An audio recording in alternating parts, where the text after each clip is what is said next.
Test. Wait till we do election. Oh, no, maybe not. They all do. Yeah.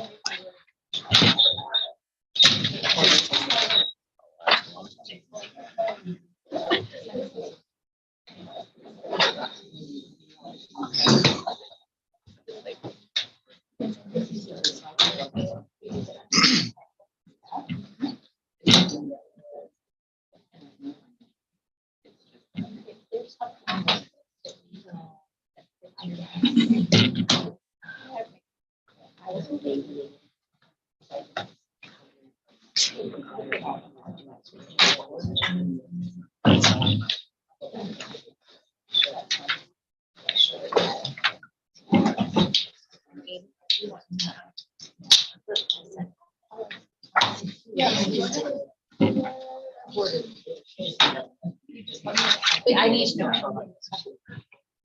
And that one will be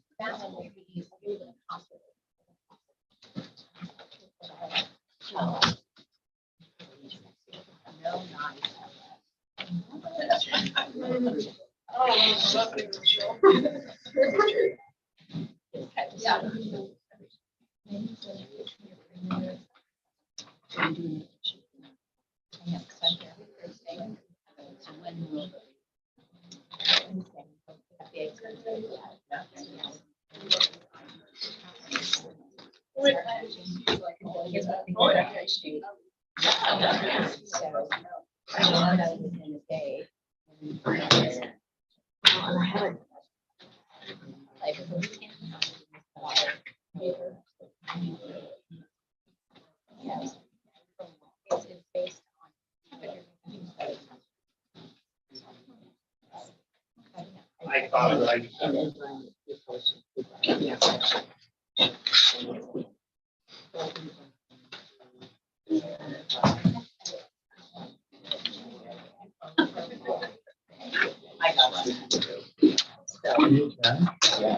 No. I've got to remind me tomorrow when I'm here. Oh. You can get them all there. I'm here for Legos.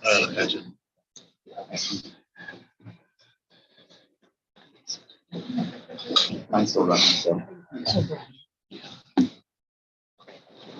And then I've got new board member workshop too, anyway.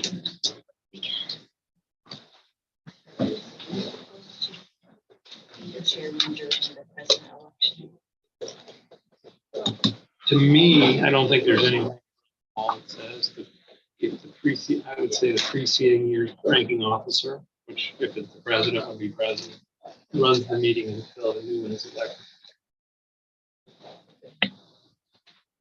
But I didn't look at it. That's how we've done it in the past. I already have. Oh, okay. So you can have that one. Thank you. Back.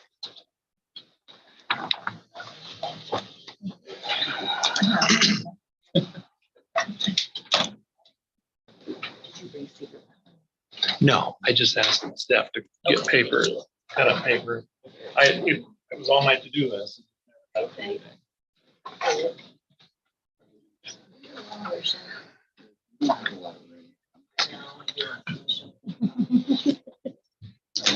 That was all right. Yeah. Wasn't too bad. Thank you. There. Okay. Good, much so. It was a good day today. Nice day. Perfect. Ooh. Yeah, kind of scary. It'll be fun. All right. Everybody.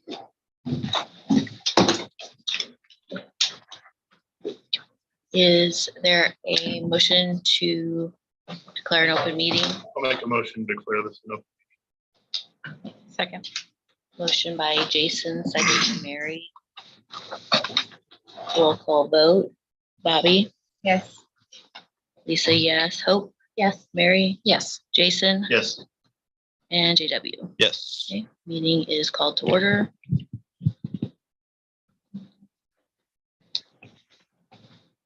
We'll welcome our guests. Notification that the Open Meeting Act is adhered and posted on the wall of the library. A notice of meeting posted and published as required by law. We'll move on to the consent agenda. Approve. Is there a motion to approve the agenda as presented? I'll make a motion to approve the consent agenda as presented. I'll second it. Okay, motion by Jason, second by Hope. Jason, do you have any discussion? I do not. Hope, do you have any discussion? No. Is there any other discussion? Okay, hearing none, roll call vote. Lisa, yes. Hope? Yes. Mary? Yes. Jason? Yes. JW? Yes. And Bobby? Yes. Motion carried 6-0. Excuse me, public comment and correspondent. It looks like we have a special presentation by the marketing class. Marketing class ready? Got everybody here? Okay. I would start it off. So we She's have, talking to the microphone, so they can, so the viewers at home hear you. okay, Hooper, come on over, guys. Okay, so here are a couple of my students from marketing class, and so we have been working with the new equipment. So we have a new cutter and then a sublimation printer. And so this is B. Kennedy and her partner's bus. So you can see some of the pieces they cut out, turn it around. It's still in progress, so it's not done. And so I'm going to let them tell you a little bit about what we've been doing. So who would like to start?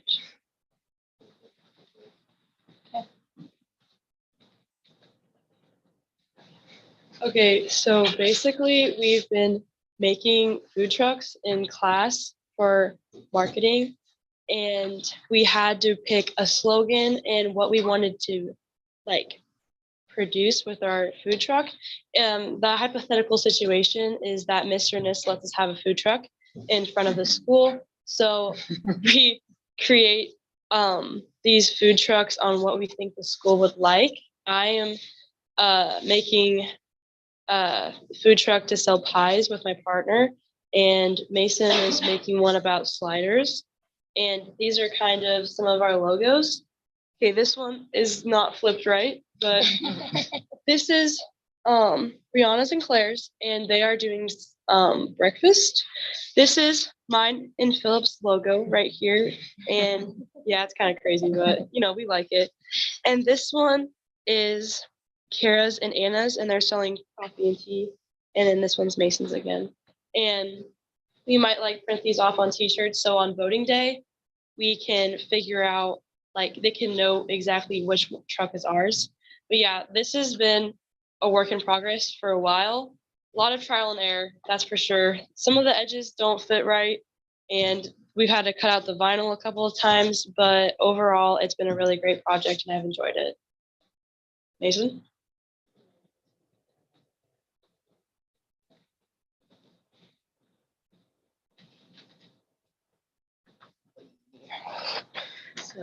So Mason, you can tell them like what kind of marketing project it is. So what are the four main things that you have to think about when you do this? Well, we have to think about the 4 Ps. They are price, place, promotion, and product.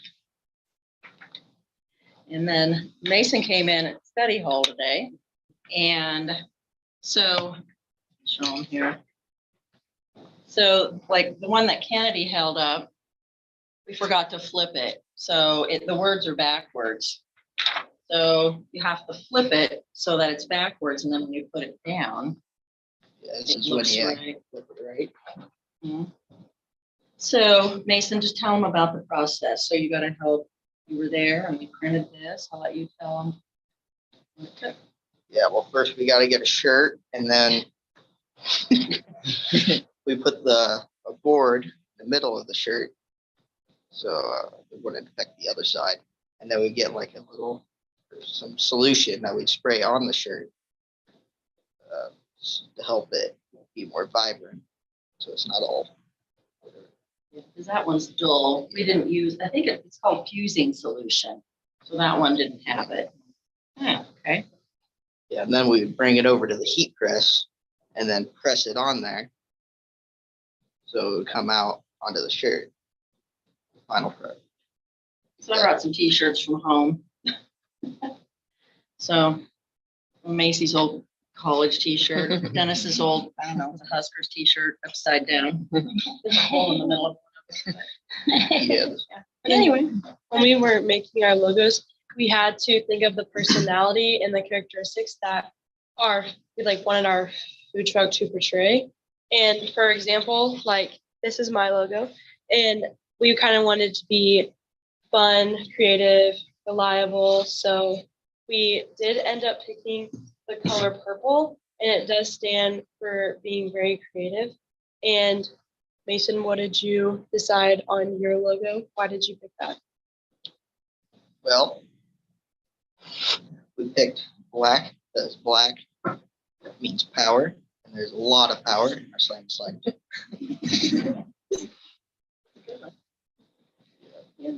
They look good. I think you guys did a good job. Do you have any t-shirts to donate? How do you make your designs, your logos? We put them on Canva, and we like select the font on like a different website, and then we download it so we can put it on our logos. And for our pictures that are like on the logos, we kind of just picked out what we wanted to symbolize our truck. Or like for ours, we looked up like pie, obviously. And because that's what his sliders were made out of. Sure, that's why he picked it. And then we put it all together, and then Mrs. Gira like prints them off, and then we can also put them on the heat press, transfer it anywhere. We can put it on vinyl and stuff, so we can put it on the front of our trucks and stuff. So at the end, when my truck is finished, it'll have this in vinyl on the front of it. What else do you have to do for this project? Like, do you have to plan your menu and? Yes, we had to pick the menu and what we were going to sell and the prices, and like if we wanted drinks or not, if we wanted to be able to have add-ons. Like for our truck, we have whipped cream and ice cream for add-ons. And then we had to make like an actual menu and design it and make it go along with like our truck and like kind of have our logo on it and just relate to the truck overall.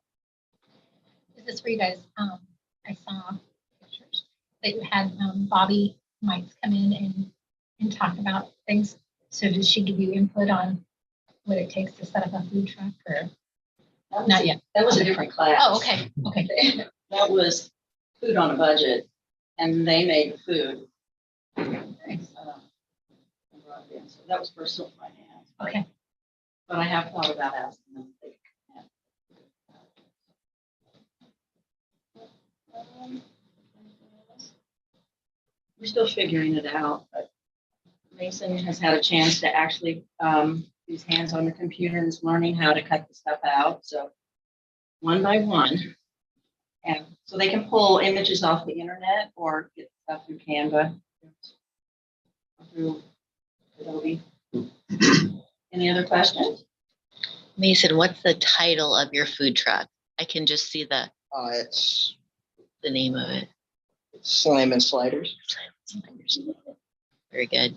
Because they're slamming. Slamming good. And they're full of power, right?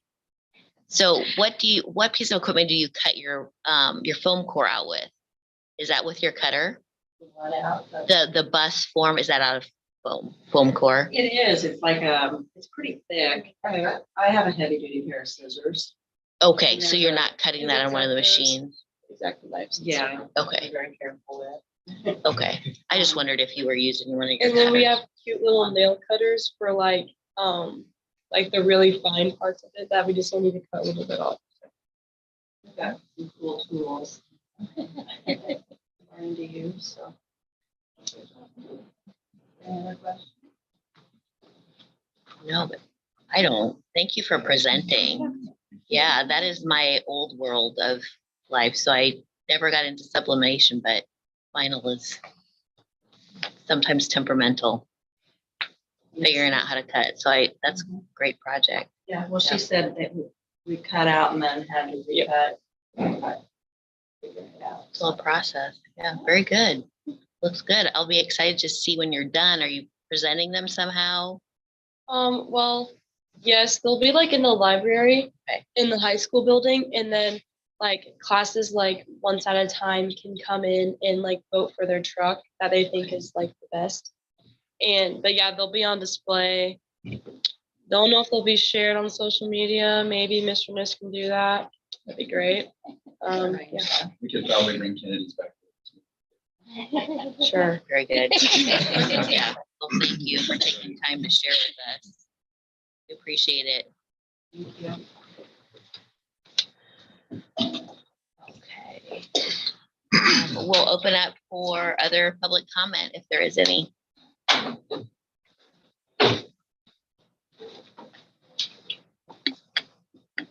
I have a little bit of a comment. Amy Garrett, Pawnee City, Nebraska. I see on the agenda, under new business, we consider approving publication of the invitation to bid for upgrades to those big ag building. Just some questions, in your example, in the packet of your invitation to bid, it says that they're going to be using federal funds. Don't you have to follow policy 3003.1 where you need a bid bond? So this is just this isn't your final invitation to bid, right? I can give you anything you want. Well, I mean, I just Yeah. didn't, wouldn't it be in your invitation to bid that they need the bid bond, payment bond, performance bond, certificate of insurance? I think we will address that or Okay. when we get to the See, agenda. that's what's hard about public comment. If I could see what you guys were saying first, it would be a lot easier. Unless I can ask questions after you do this, then it would be fine too. Let's see, what else did I have? So you have 4 items, is that right? That is open for bid? What's the difference between number 1 and number 3? To me, is that the same thing or am I reading that wrong?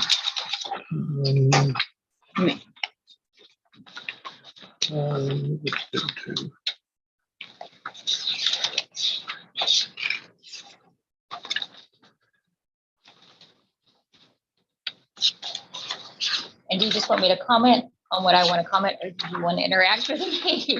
I think in to avoid setting a precedent, I'll just make my comments. it would probably be wise That'd be to great. advise the board not to, especially where we haven't had a chance to discuss it. We have discussed it at committee, but that's nothing official. Right, that's fine. So maybe another comment I have federal.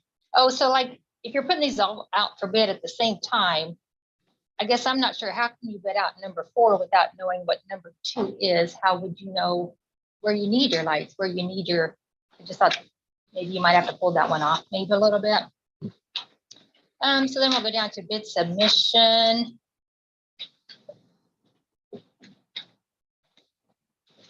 So it's open to the public. Just the wording on this, I think I would do it a little bit differently.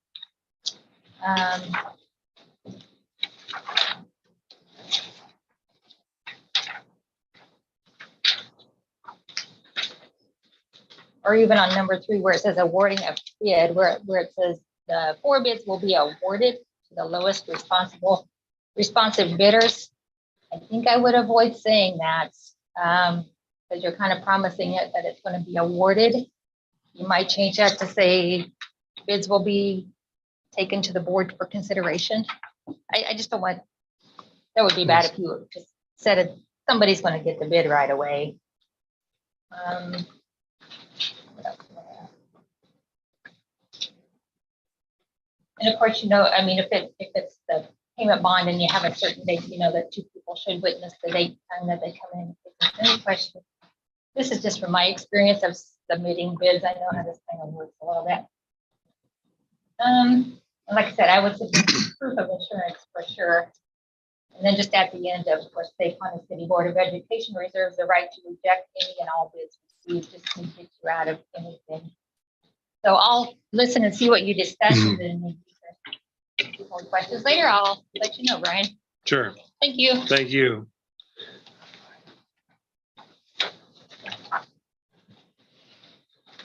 Any other comment?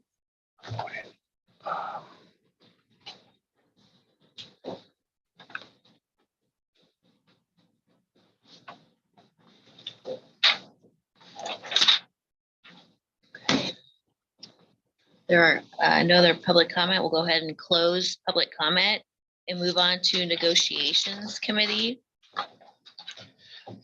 I listed this primarily just to, I don't know that there's anything that would need, that the members of the committee are welcome to talk, but I don't know that there's anything at this point that they may want to discuss. And I should have listed building and grounds too. We just met prior to this meeting.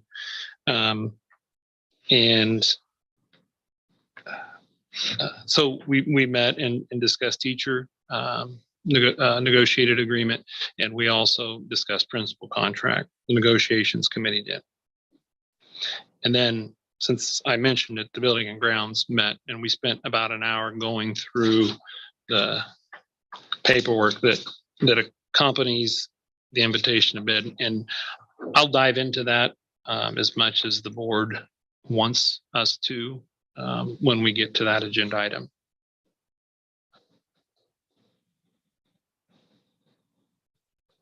Okay, committees, do you have any comments before we move on? Okay. We will move on to administrative reports. We'll start with the counselor's report.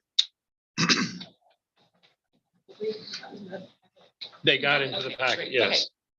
With just starting our semester, it's gonna be just a little bit smaller, but we still have some really great things going on.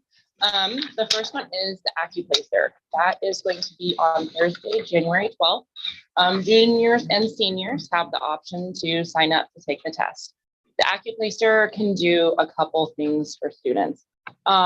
First, it can help them gain admission into SEC programs, because SEC admits per program, not per whole college. So if a student takes the ACT and they don't quite get the scores with their ACT to get into the program that they want to, they can use the AccuPlacer score as a replacement. The AccuPlacer can also help kids, help them get into dual credit classes that we have here at Pawnee City. So if they wanted to take college algebra or comp or anything like that, if they don't meet that ACT score, they can use the AccuPlacer as a replacement. It's free, it's here, it's proctored by ACT, not ACT, SEC. A rep will be here kind of analyzing their scores and tell them what classes they can get into or what programs they can get into. I kind of push kids to do the AccuPlacer because I've heard that like, oh, I'll take the ACT, I'll be fine. And then it doesn't work out. So I'd rather have them have it than not need it type of situation. It's good for 3 years and they can take it many times. So I think it's good to have in the back pocket. SEC classes, kids began today. So far, so good, no hiccups. Kids have everything in their schedule set up. So far, so good. 16 kids enrolled, so a little bit on the lower side, but with our smaller juniors and senior classes, that's just gonna happen. When we get our larger freshman and sophomore classes, I think our numbers will definitely go up. But we have a high percentage of kids who are choosing to take this NCAP kind of versions of the class. It doesn't change the content of the class any. They just get the career portfolio content in addition to the class. The next one is really exciting. We have a Rotary Youth Exchange participant. Anna Mines, we got the notification a couple weeks ago that she was selected to be a foreign exchange student with the Rotary program. So next year, she has her top 5 countries: Spain, Italy, France, Brazil, and Japan. She will be studying for a year in one of those countries. She's worked extremely hard on this. She approached Mr. Niss and I earlier in the year, I've had this goal for a long time. How do I do it? She's done interviews and her resume and her applications. She sat down with our local Rotary. She's gone up to Lincoln with the Rotary. She's just done a lot of work to achieve this goal that she has, and she did it. So we're very, very proud of her. Working with her through the entire process, Pawnee City needs to be very proud of the way that she handled herself, and just represented us. So very, very excited for her. Next is Joe Coles. Joe met with the kids on Thursday, and I am following up with elementary, middle school, and also high school leadership groups. Elementary, we met today. We divided our small group into smaller sections, and they were able to plan out a lesson that they would like to teach to kindergarten, first and second grade classes. Small mini lessons: kindness, respect, empathy, treating others the way that we want to be treated, things like that. Following up with them again on Friday to finalize our plans, talk with teachers to get some dates for them to teach those lessons. Middle school, we're meeting at the end of January, and then high school, we are meeting tomorrow during homeroom. High school kind of wants to adopt the theme of PC1. So we're all one group trying to get better. So we'll see what their plans are tomorrow with that. And then last one is the College Access Grant, the second round of funds that will be deposited in February. I have a mid-year report that's due to education class at the end of January, just to help me identify what are my strengths, what are the areas that I need to work on in improving our college going culture. Things that are kind of on the plan for second semester, obviously more college visits, a financial aid night, and also career and business visits. So, any questions? Thank you. Mr. Niss.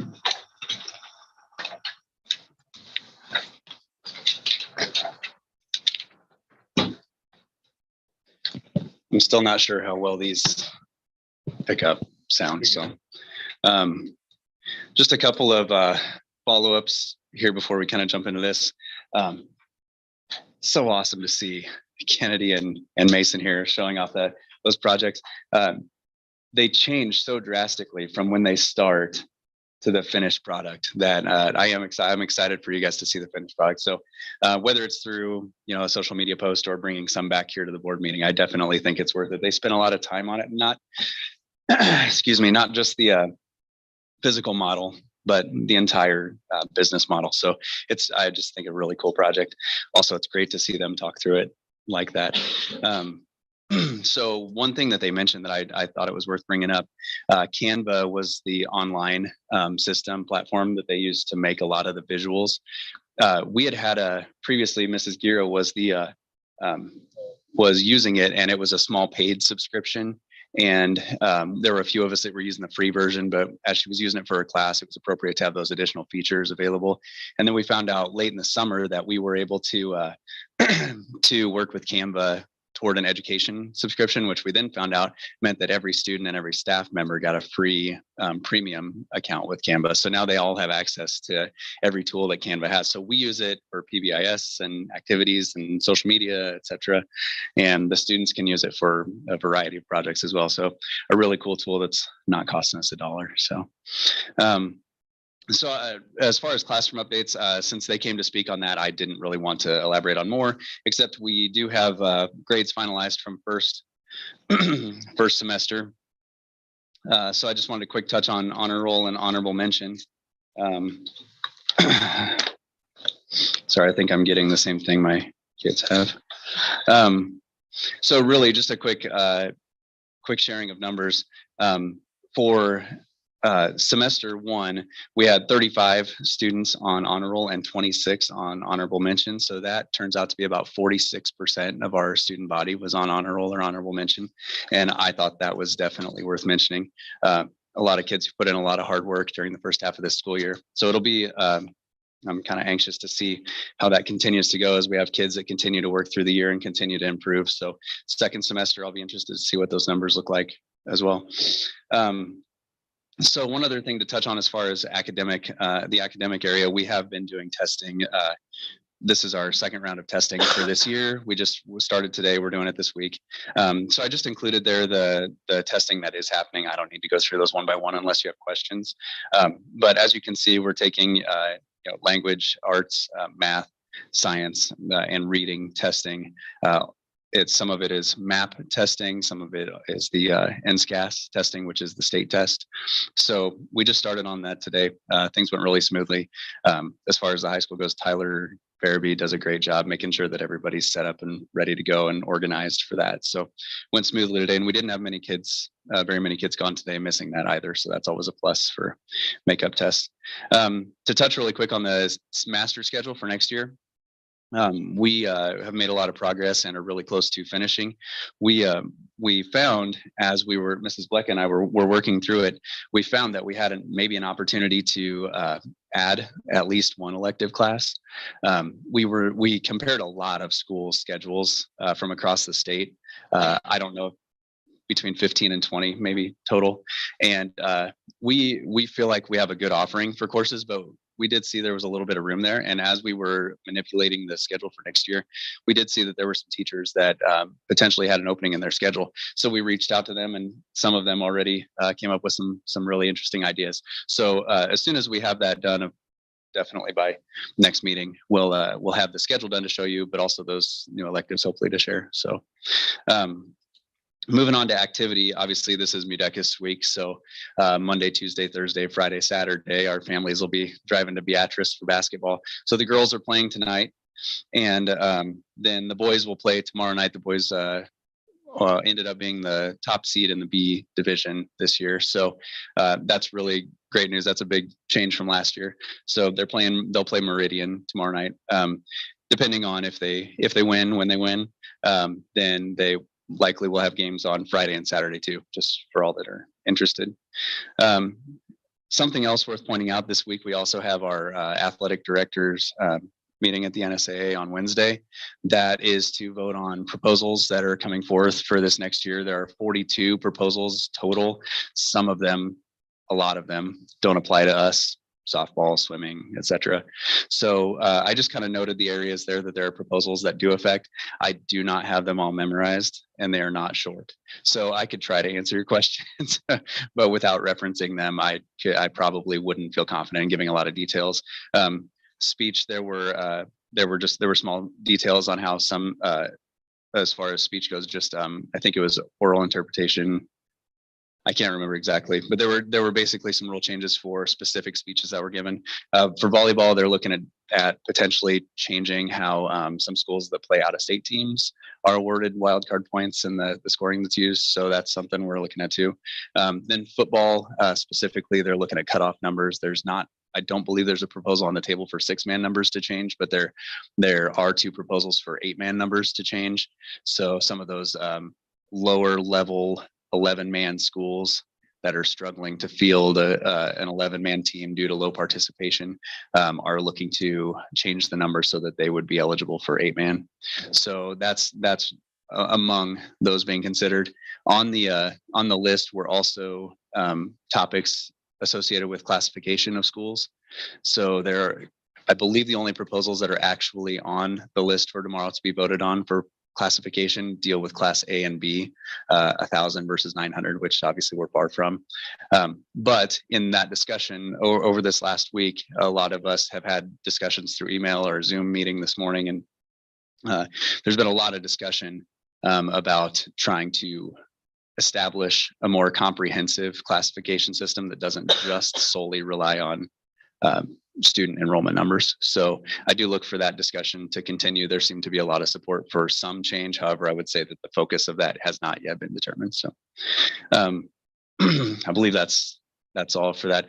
The results you'll then see shortly after the meeting.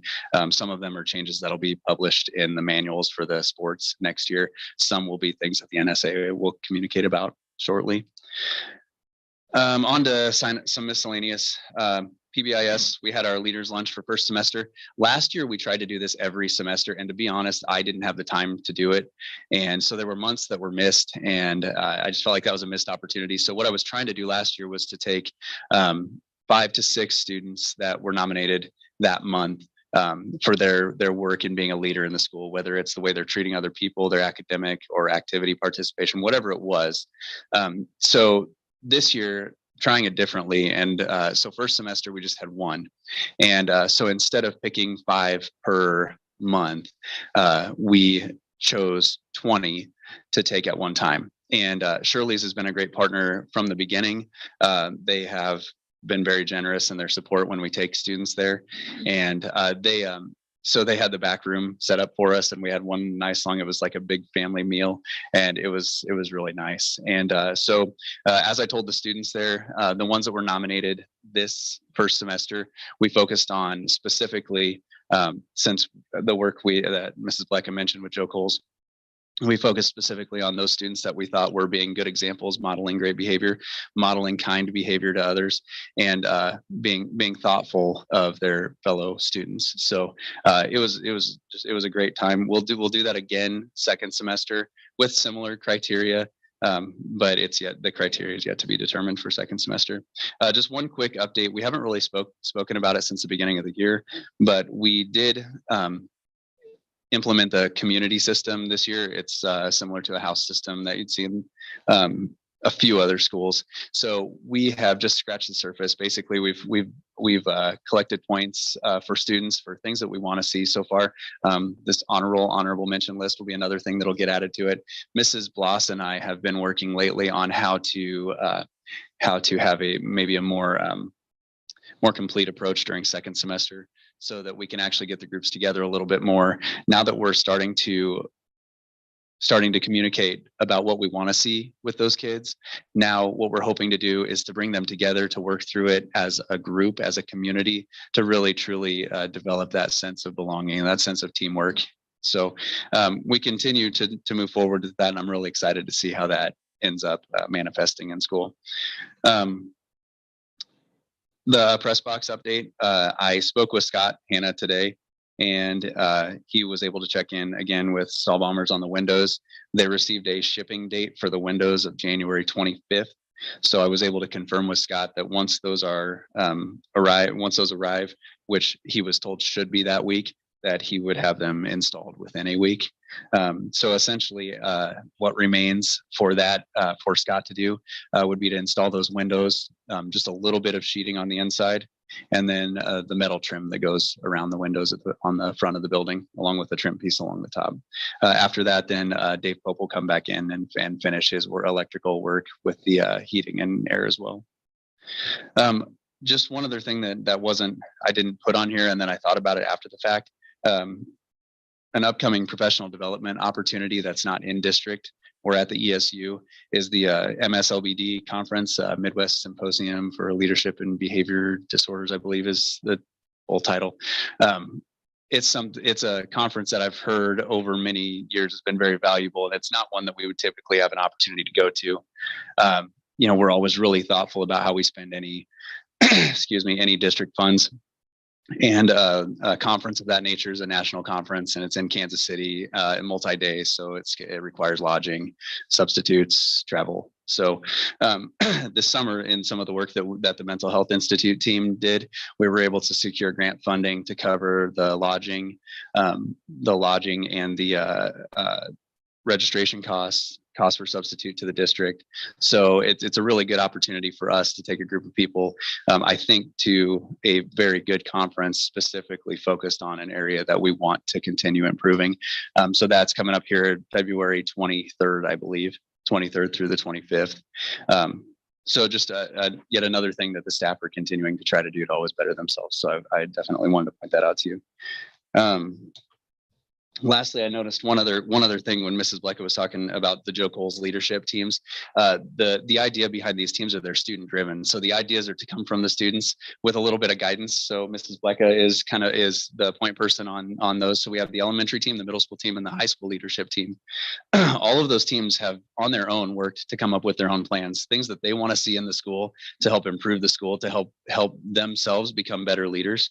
And there are ideas from teaching classes to rebranding the way that we communicate about ourselves. And I just loved sitting the last time and this time, love sitting there and listening to the ideas that those guys come up with. Those kids just, once you get them rolling, granted they can be a little all over the place, but with a little bit of focus, they have so many great ideas. And just like this PC1 idea, students have been telling me for the last 2 years that well, they tell me that Facebook's for old people anyway, but then they tell me that the hashtag PC Pride is not cool. Like we can do better.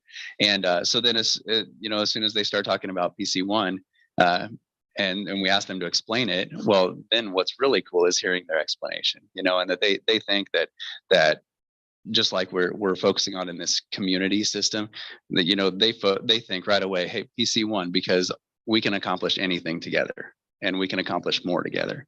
And it's just great to hear that kind of enthusiasm from your students. So anyway, I just wanted to point that out. That was the last thing I had. So does anybody have any questions about any of that? Okay, thank you. I have a question.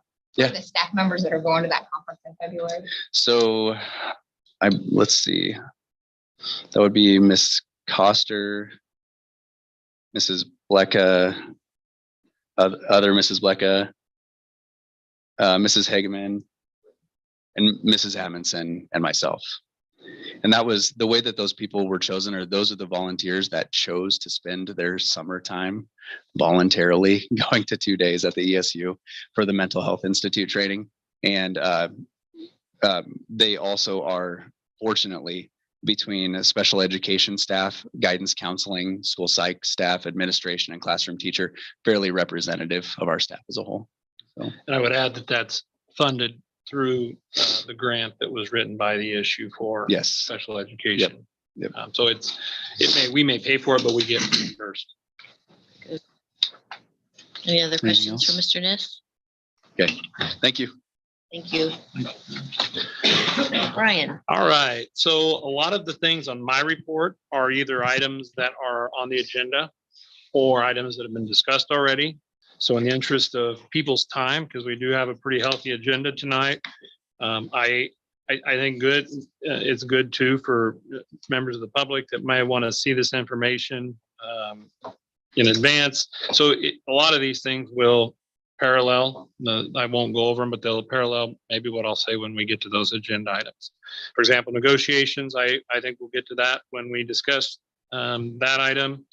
I think the same is true of board committees. Joe Coles has been touched upon thoroughly, I think, by Mrs. Blecka and Mr. Niss. Moving on to building, grounds, and transportation. HVAC, I think we'll touch upon that. I think there were some good points brought up that we'll likely address. And if not, people are more than welcome to come and hit me up after the fact or email me, and I'll gladly do my best to answer questions that are hanging. Rubber, playground rubber. We did not have an opportunity to discuss that at the committee level, so I think that any questions that we may have on that will probably be best to, we'll probably almost need to discuss it here on the floor. Electric bus grant. So if you recall, about August, thereabouts, is when I notified the board that I saw this grant come across. It was one of the many pieces of legislation that came down either directly or indirectly because of the pandemic, that offered to purchase electric buses for districts. They had to phase out an old bus and show that the engine block was destroyed to promote energy efficiency. The part I liked about the grant was free. So it wasn't pushing an electric bus agenda or anything like that. It was more of just, okay, if we can get a free bus, let's look at it. The more I learned about it, the more I realized that, there was some questions, and the long and short of it is there were only 5 districts that were still our 5 recipients that were selected across the state. One of them was Southern, and when I was talking with the superintendent there, he asked if I had received it. We had received ours, and I said, well, I haven't heard anything. Well, there was some turnover because Bluebird actually did the application for us, and there was some turnover at their Nebraska office, and so I reached out to their Colorado office, and he confirmed what I suspected, that we didn't receive the grant, which was kind of nice because I know there's some question marks about that. They are expensive. Like, I don't think that Southern's bus, I think the grant was 450,000 and it didn't even cover the cost of the bus. So yeah, they are expensive. So when I heard that, I was really glad that we didn't.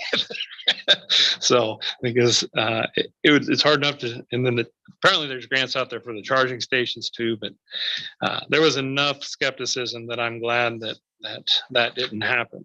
So Alley Cap, I thought it'd be good just to kind of, and I shared this, I think, in one of my weekly board reports too, but I went ahead and put it in here. Email correspondence that I and Derek Mr. Niss was included on these as well, with the insurance adjuster, who's a third party, Anderson Claim. His company is the company that both Alley Cap and their insurer is an insurance company called Sedgwick, and that the Alley Cap board, which is a subcategory of the School Boards Association, they use a neutral party to do the adjusting, and so it just kind of gives an update on reimbursements that we've received for equipment that we've received and things that are still pending. And yes, I know that the window is still boarded up, and that is, I know he lined up one company, and they pretty much said they kind of just either disappeared, but they didn't want to follow through on the project. Brought in another company that was early this fall, and I know between Mr. Niss and I, we followed up a few times. So supposedly they'll be coming sometime this month to finish that project. They purchased the basketball goal that was out there. They reimbursed us. We purchased that. Football field lighting, they came and straightened lights. They paid for that directly. The reimbursement for, has that showed up yet, Mr. Niss? Do you know the check for the press box?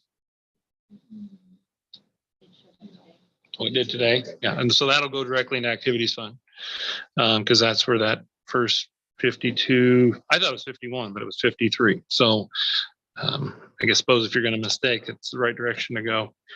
So the 52,620 will go back into activity fund to replenish what has been paid out of there. And then the other 380 was for the carry off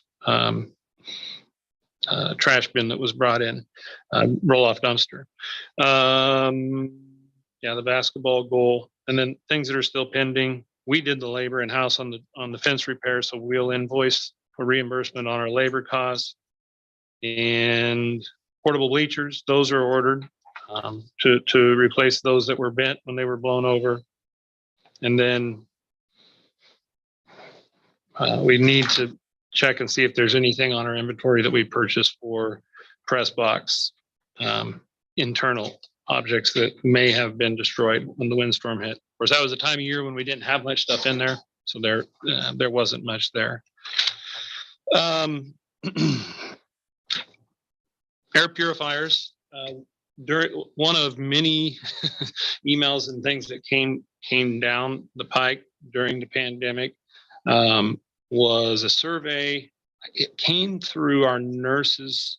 It came from our issue 4 nurse, and she got it from one of her nurse organizations, but I think it came through Nebraska DHHS for using federal ESSER dollars. They're called GEERS dollars that go to governors or state budgets. And apparently they purchased a large quantity of air purifiers that then I filled out the survey. I looked at our building diagrams. or floor plans to see, what the square footage was in the different classrooms. They showed up right before Christmas break, kind of unannounced on a semi truck, and Todd unloaded them, and over the break he put them in, and you'll notice there's one sitting over there. I actually looked into this a little bit about a year prior. It was hard for me to justify the expense, but it was after a meeting with the Pawnee County Task Force, which at the time was being attended by typically a county representative, city representative. I think that the villages were invited, but I don't know that they ever really did. Pawnee Johnson Pawnee Emergency Management, the hospital, and one of the things that came up was I think Dr. Voigtlander talked about it some, was really, other than this new addition to the elementary, we don't have fresh air in any of our classrooms. And, where, depending upon where you fall on we overreacted, underreacted, did it about right on the pandemic.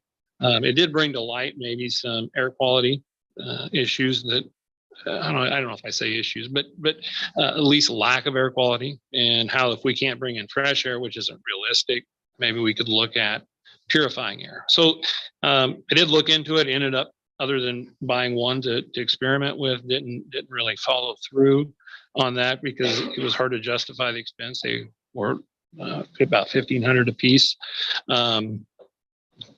So as a potential ESSER expense. So when these showed up, it was nice because it kind of fulfilled that need that we had, that void that we had for fresh air in our classrooms. So I guess we'll be ready for no, I'm not even going to say it. And then the bed bugs. So I shared that out in an email or one of my board updates. The dogs came over the break. They swept, and I've included I asked if he'd do a report. It is the same company that comes quarterly to the village and the hospital, and they didn't find anything. My notes also, if my notes contradict what he put in his reports, they may be slightly off because it was based on memory, but I believe he said they tend to be 95 to 98% accurate within a certain. It's not a very far distance, but they were very thorough. Like, for example, in the auditorium, they went down through every single row of seats, and they went on the stage, and then in the classroom, they went up and down every single row. We started on the south end of campus and worked our way north, with the biggest concern, in my mind at least, being in this building, and this is where we ended. Didn't flag anything. I talked to him about what his thought process is in terms of prevention. He recommended probably 3 times a year, kind of close shortly after in the fall. Probably let the kids get in mid-year, kind of like we did, and then in the spring. So that Thursday, Friday I tentatively have them, the Thursday, Friday that we have off for kind of our long spring break weekend that corresponds with boys state basketball. I do have them scheduled to come back and hit it again. Unless there's opposition to that. I just think that might be good preventative care.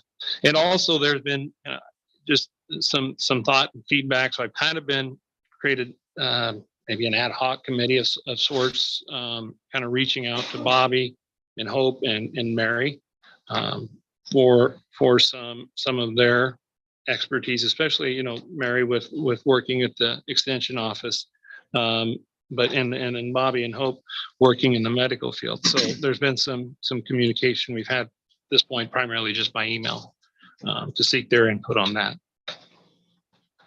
Like I said, a lot of the things in my report correspond with agenda items. So if you have questions about those, in the interest of time, it might be best just to hold off until then. Are there any questions? Fine.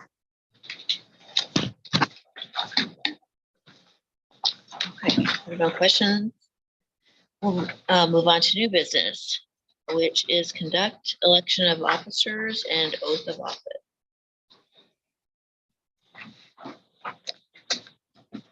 So we will begin with nominations for president. And Lisa actually sent me a text. I didn't think about giving, but how we've Oh, done yeah. it, Go how ahead. we've done it in the past is typically we just kind of take nominations from the floor. And if there's multiple nominations, then we do either a roll call vote, or we can do a secret ballot on this. This is the one place in state statute where it does say the secret ballot is acceptable. We've done it historically both ways. Sometimes if we only have one nomination for an officer, then there's just a motion then to elect that officer, and usually that's followed by a second and a vote. But if you had nominations for multiple, then we could do a roll call vote, do a secret ballot. But typically, I don't think a nomination needs to be seconded. There's just, and that's just based on my memory of what we've done in the past. If I don't think there's a hard and fast set of rules on how it needs to be done, as long as everyone's on the same page. Any questions before we begin? Okay, we'll begin taking nominations for president. I'll nominate you, Lisa.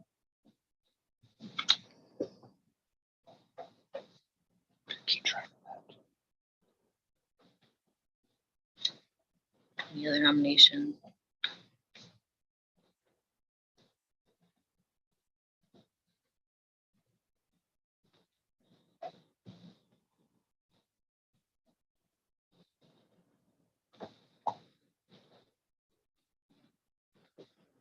There are no other nominations. Is there a motion to cease nominations? I will make a motion to cease nominations and cast a unanimous vote.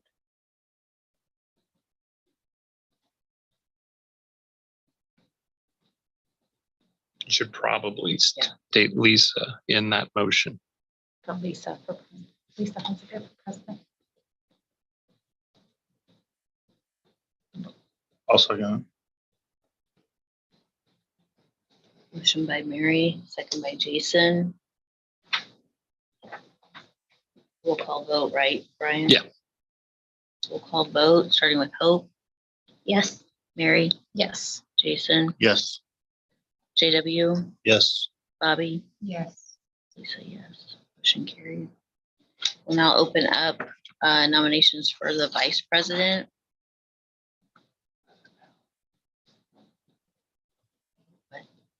No, she's Hope secretary. Mary's vice, okay.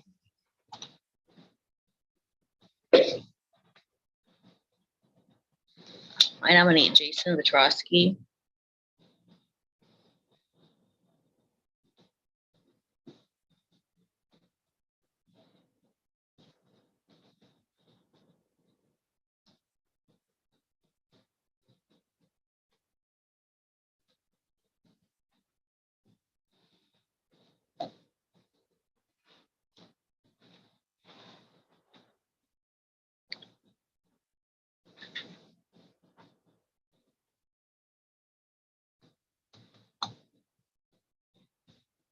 Any other nominations?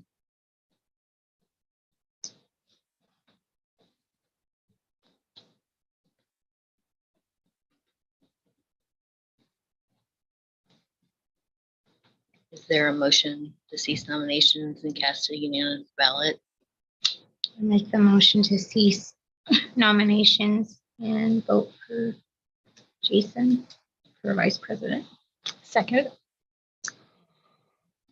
Motion by Hope, second by Mary. Roll call vote. Starting with Mary.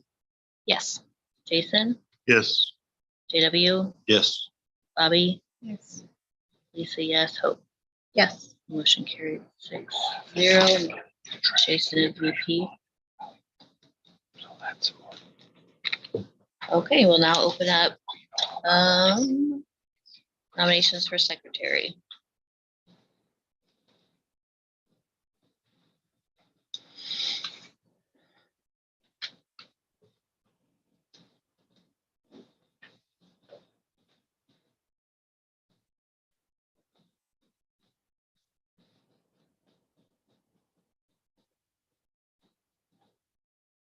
I'll make a nomination to, or I'll make a motion to nominate Hope.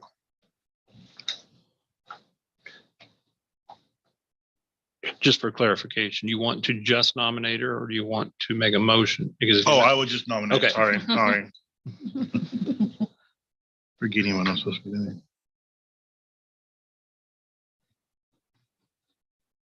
All right, there's a motion for Hope. Any other motion or any other nominations? Sorry.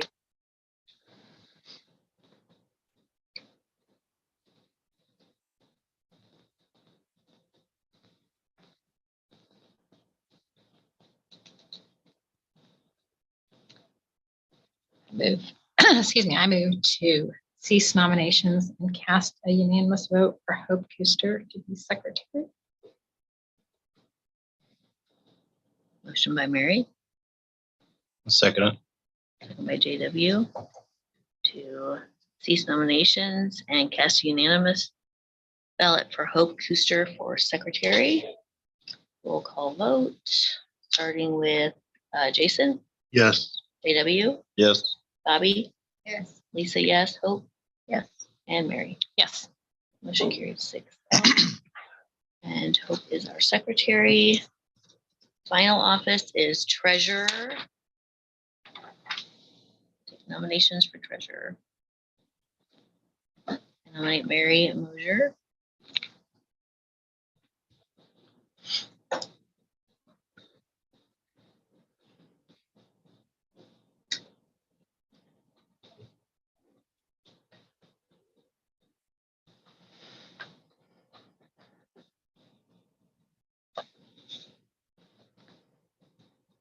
Any other nominations? I move that we cease nominations and vote in Mary as the treasurer. Motion by Hope, I'll second that. second by JW. So we will now vote on casting a unanimous ballot for Hope as secretary. And we will start with Mary as Mary, treasurer. sorry. Hope. Hope, let me restate that. I was looking at Mary nominated Hope. So we will vote now on casting unanimous ballot for Hope as secretary. Thank you. for Mary correcting that. as Oh my treasurer. gosh. I have it written wrong. Okay. We will now cast unanimous ballot for Mary as treasurer. And we will begin with JW. Yes. Bobby, Yes. Lisa, yes. Hope, yes. Mary. Yes. I Yes. apologize, you guys. All right. So now, Brian, need to do oath of office. Right, so typically, although I did sit through a board session, I think, or not a board session, a policy session a handful of years ago where they said that you can't technically force board members to take the oath of office. That's never been an issue. So the oath of office, and we can read it out loud, or you can just read it yourself. It's basically the I do solemnly swear to uphold the Constitution of Nebraska, so on and so forth, not engage in sedition, coercion, or not coercion, but things to undermine the government, uphold the Constitution, don't be a socialist. Some of those things, and the oath for the officers is very similar. So I think just the signature would suffice this component of the agenda item, and those will become then part of the official record. Everybody's doing the, Everybody does the oath of office, Okay, and then I the get it. officers would sign their respective officer oath.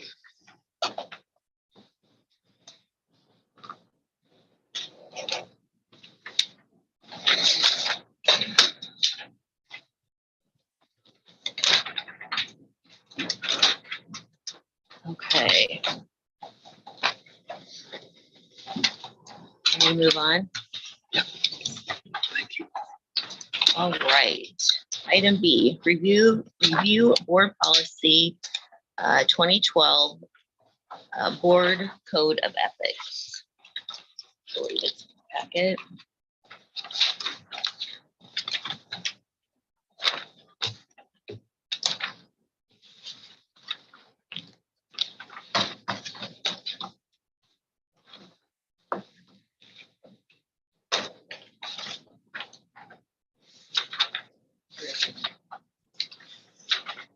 it is. I know.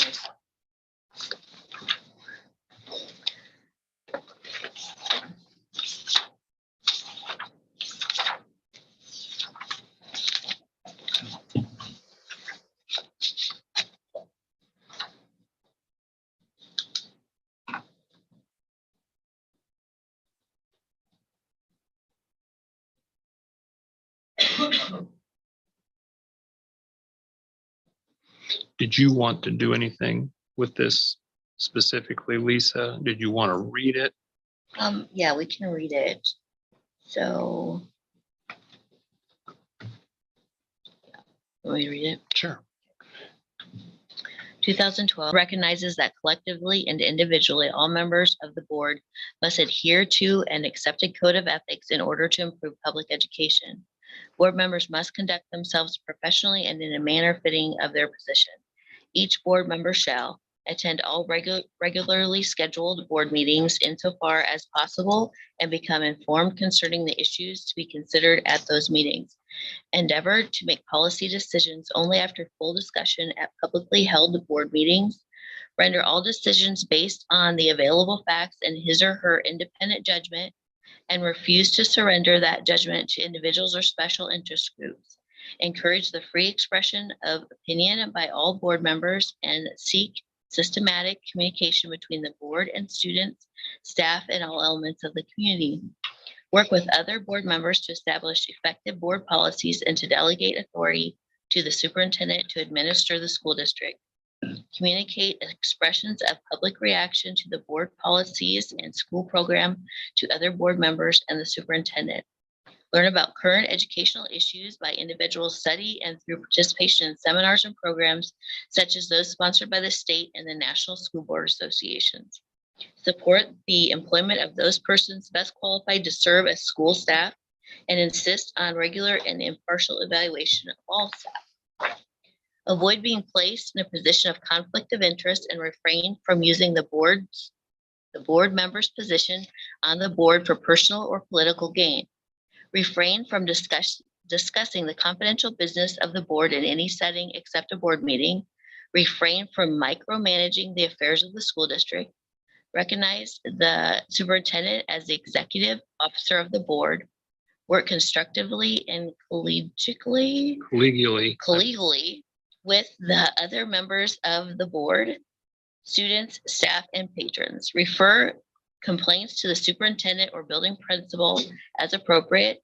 Remember that the board member's first and greatest concern must be the educational welfare of the students attending this district's schools. So this was recommended at last year as I attended the president's retreat, that we review this every January. And also some districts have a signed copy. Also have each person sign that. Oh, So okay. I didn't think the print one.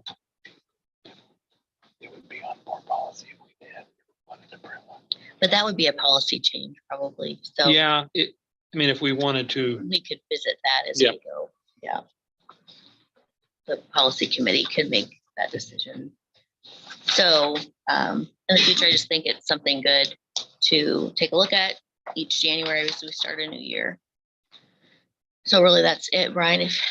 If we want to add that to the policy committees, the suggestion of a signature, and that's just a suggestion if they want to review that. Okay, any other questions or comments on the board code of ethics? All right, hearing none, we will move. I really don't know that we need a motion to approve. The review would just, I think we just would make a note in minutes that policy was reviewed and read aloud. Right, I was gonna go to C. Oh, sorry. That's okay. Thanks for the reminder. So C, consider appointing board committee membership for the 2023 as presented or amended. All right, so Ms. Ridinghouse has the committee list in our packet. Okay. To almost have tabs on this one this month. I know. It was right at 50 pages. So I did send an email to everyone yesterday I've gotten some questions from a few different board members about committees. And this isn't, okay, I want to say this right now because I tried this year to be more, to seek input, and it was useful, I think, because it generated a lot more questions than we've ever had in the past. Nothing negative, just clarification stuff. So I would say this list, I mean, it can be amended here. Hope, I'll be bluntly honest, I didn't get to that other, I mean, it's just been a revolving door today. But you know, I might just What go. Brian's talking about is I brought up the fact that I didn't know that it was maybe good practice to have new board members on the same committee, just for the fact that they're new and they don't know anything yet. Which we just did with buildings and ground, which there was another question that was asked, was very valid. Is it okay to have a committee meeting before the board meeting? And I gave a really long answer to that question, but the short answer is I don't think so. I don't think there's anything in policy or law that would be violated. It would be more if the other 3 board members would be kind of offended by that. And I said, it kind of go to some of the points that I made in the email I sent yesterday. There was enough stuff that I felt that I should just go ahead and kind of type it up and send it to people. So I'll just kind of touch on some of these points. These are my thoughts. And then if this could result in a conversation, maybe we could talk about, because if these are my thoughts and the board's not in agreement with me, my thought process on committees is that I kind of want, I want to know that too. But there was enough questions asked that I thought that these points should at least be brought up. Committee efficiency. Committee should try to operate, you're all very busy people. And, we don't want to meet just to meet. We want to respect your time because it's valuable. And if there's work that can be done efficiently via email, like for example, policy, since a lot of that is just reading, if we're going to get into a 3-year cycle of reviewing policy, since that is a lot of reading, that's something that can probably be done largely through email. And then if there's clarification, we can go back, we can communicate that way. So try to be as efficient as possible to respect people's time. The purpose of committees is to kind of do some of the legwork that can make board meetings a little more efficient, create kind of more experts in certain topics, where they can dive deeper into a topic in a way that maybe they're not able to do in a meeting. Reminded that a board or a committee does not constitute a quorum, and as a result would not be bound by Public Meeting Act criteria, which mean there would not be a requirement to keep minutes. But on the flip side, then, that committees have no authority since there is not a quorum. If a committee wanted to make a recommendation to administration, then, let's say, for example, the committee made a recommendation to me, and I took that into consideration, talked with fellow, some of my colleagues, made a decision. It wouldn't be a directive from the committee.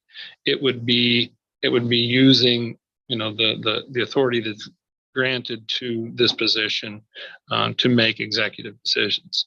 Likewise, the committees only make recommendations to the board. Only a board can only make a decision when they're in session. Committee membership. Policy actually states that the president can appoint committees, but typically we've done this, have the board approve it, I think, just to promote buy-in. And so that's kind of why we've done that. This year, I've tried to solicit interest a little more to try to make sure, to the extent possible, that we've aligned board members' interests with where they'd want to do work. Committee function. I got a little philosophical on this one. Committees are really only going to be as effective as or active as a board wants them to be. I've heard superintendents say, my board doesn't want committees. They go over everything in the board meeting anyway, so there's no point of having committee meetings. Some committees, some bigger schools do what they call committee of a whole. So they might have a board meeting at 7, but the board actually meets at 6, which means for the first hour, they just talk and do committee work, but they do it with all 6. So it has to be published because it is a quorum, but you publish the agenda in such a way that it's only that the public knows that no action will be taken until 7. So if they want to skip out on the first hour of talk, they don't have to come. So, I feel like in the 7 years now, well, then 3 years prior as a board member myself, so it's at least 10 years now that I've been involved with this board, we've always, there have been some tense moments. Probably the worst when I first came on. We've had some tense moments over the years, but we've always respected each other. The board members, they may not always agree, but there's the high level of respect for the commitment that they make to maybe an issue. And so I think that has really made this a highly functional body, both as a whole board and through the committee process. Since there was a few questions, a couple new board members, maybe these are things that have maybe thoughts that I've always had but never articulated. I thought it'd be good just to put that in writing and maybe share them here at the meeting. So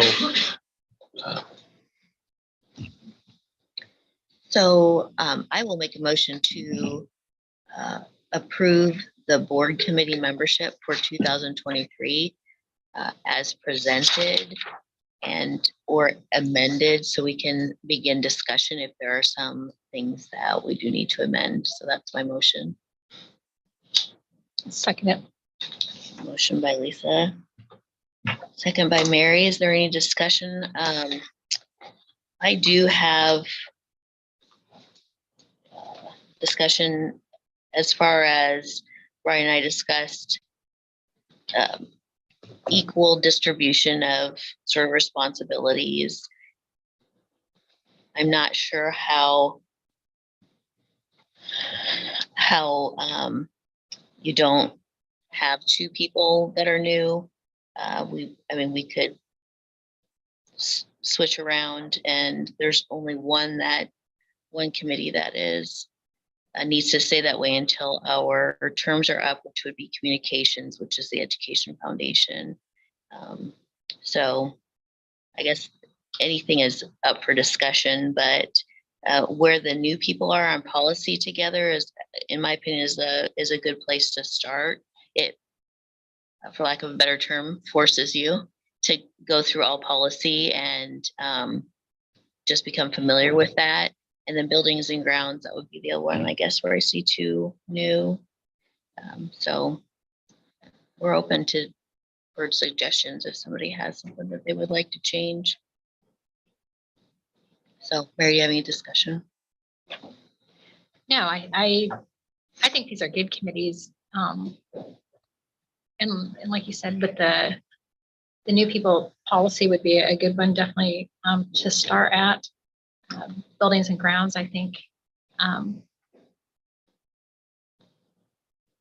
we can. I agree that policy is a good one for them to start at, but I think when we're reading all of them, that also puts a pretty heavy burden on the one board member. And granted, it's me, but I mean, it wouldn't matter if it's me or any of you. I just think that is a big burden to put on one person that has any experience whatsoever, because they're not going to have a lot of input. I mean, they'll learn as they go, but they're not really going to have a lot of input. And it's nothing against Bobby or JW. It's just, I mean, neither one of them have really, JW, this is your 3rd or 4th meeting. Yep. So, and that's just my opinion. I just feel like it maybe makes it a little bit harder on some of the other board members when they're still trying to learn, and hard on them when they're trying to still learn. I agree, because like even the building and grounds committee, like there's, Brian, when we asked, do you have any questions or thoughts? Yeah, I have a lot. This is kind of over my head, and I do have a lot of questions, and relying just on Mary to and Brian, but to know all those answers is a lot. I don't know what the solution could be. Yeah, I didn't even think of that until you brought it up, and it was a great point. What it does do, at least those that I saw that responded, it does put people in their preferred committees too. Yeah, but it's a valid point. That was kind of the logic. And once I put it out to, I was really reluctant to change it because Right. like, oh, I've heard, maybe it's, just kidding, you know.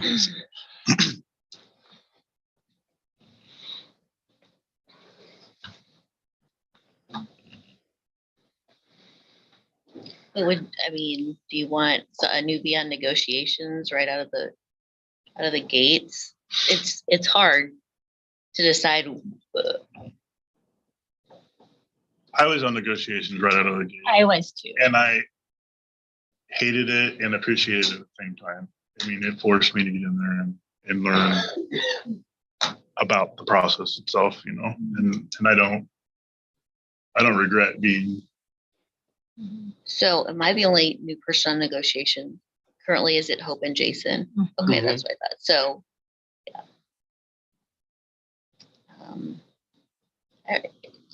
We're open to recommendations. I'm just sitting here trying to figure out if we start shifting, negotiations would be an open place for a new person.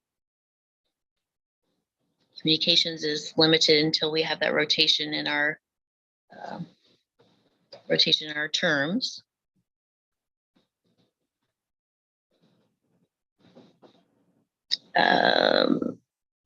Curriculum and American civics, maybe not as intense, but so we would still have 2 new people. So it's not as intense. Probably it could be. I mean, Could be. depending on what cycle we're in, could be several meetings, a lot of meetings.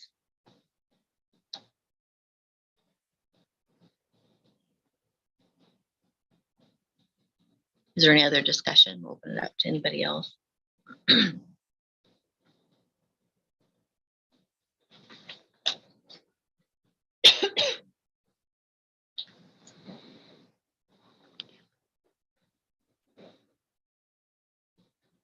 I'm willing to jump on policy if somebody would like to switch. I just don't know where the switch would be. Because Well, admittedly, JW, I don't know that he wanted to be on policy. Don't matter to me. That's okay. That's just where he landed. That was a high interest for. Yeah. It's an interest of mine, but if I need to be someplace else, I can go wherever it. Okay. I understand, right? You reassign committees every year, so I have the next at least 3 years to be on different committees, so it's gonna come around sooner or later. Well, and that's a philosophical question too, because our previous president was of the opinion you got to shake things up every year, and you keep people fresh and make them. You know, that was Terry, and he and I didn't necessarily agree on that, but that was our opinion, and I like the idea of staying on the committee for a long time and becoming kind of an expert. So there's arguments for both sides of that.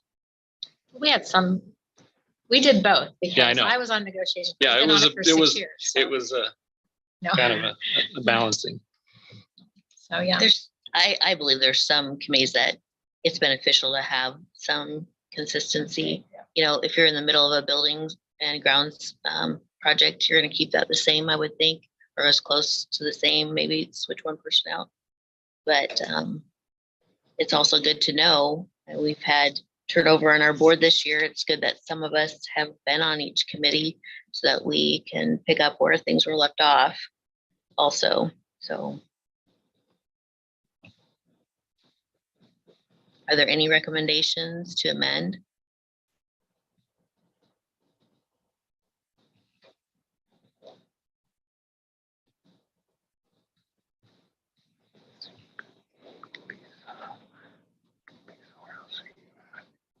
I can be wherever, like if you want to be off the negotiations committee and switch me with policy or wherever, That's fine.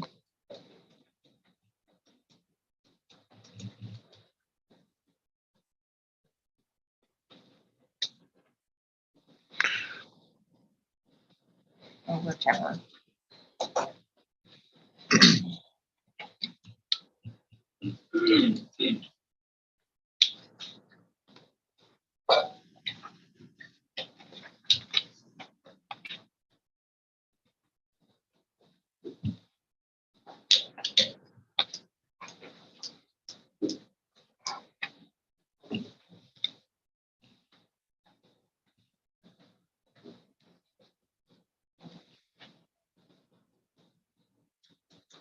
Do we have an emotion to amend?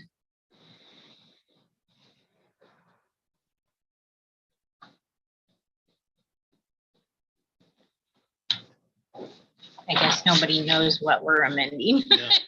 Well, you would amend a position. Oh, Or we already did that when you did the first time. No.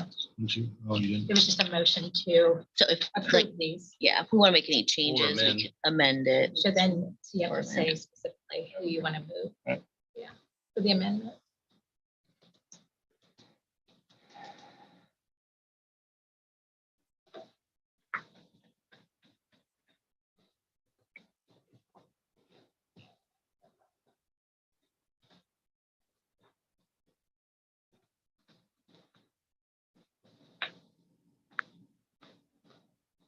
Are these set in stone for the whole time then? Once you set them now, we can't ever come back in and redo them? I think we could Oh, what? redo them if let's say a job change or something changed your ability to be. Yeah.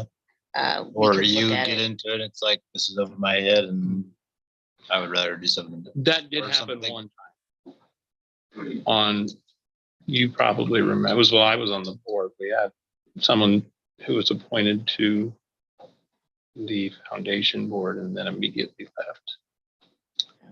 Oh, it's just a lot of work. Mm-hmm. Scare them away, I guess. And you know, on some of these committees, there is just by the nature of it, there's more responsibility also. Just because of the nature of the job and the commitment. So if we don't have any amendments that want to be made, we will go ahead and vote as is presented. Guess you would rather not have to teach two people how to do policy. My only concern is that, and I told Brian this already once, I actually contacted Brian and said policy was a hard one for me Mhm. because I'm in the middle of school and working full time, and it's gonna be very time consuming. And I just, in all honesty, I feel like having to be on the policy committee and trying to teach two new members is just gonna be a lot. And I don't want to make it to where it's hard on you guys Mhm. because I can't fulfill being the leader either.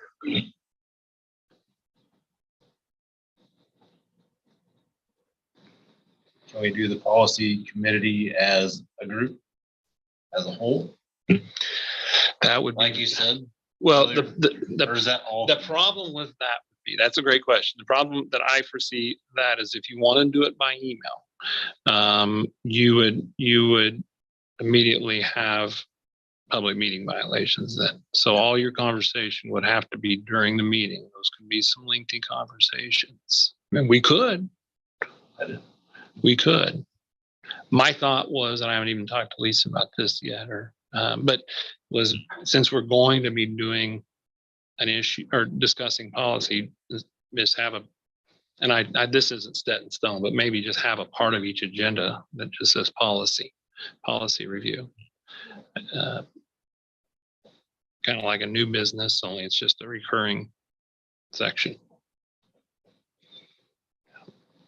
You would tell the committee in case there's an issue in the interim. Again, that kind of goes back to what I said, a committee's only as effective as the board wants it to be. If the board wants to try to do everything in open session and not in committee, it doesn't have, there's nothing. The only committee that you have to have by law is the American Civics, and that was changed to the old Americanism Committee that occurred about, was Senator Salama that did it, so it's been in her term,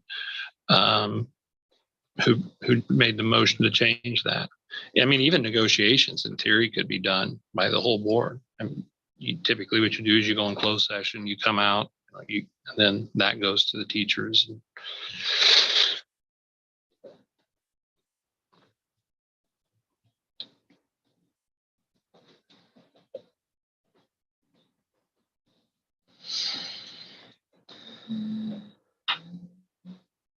Sorry, I didn't mean, I really didn't mean to create any. We could do this. I'm just talking out loud, just to shift people around. So just because of experience for no other reason, if Mary wanted to shift back to negotiation,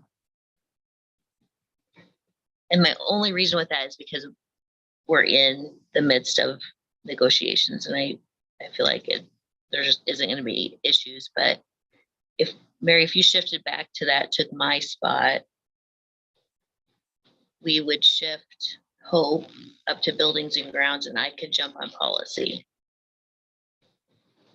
I don't know. I mean, there's building and ground stuff coming up too. So, and I know that still leaves Bobby and JW as new on buildings and grounds.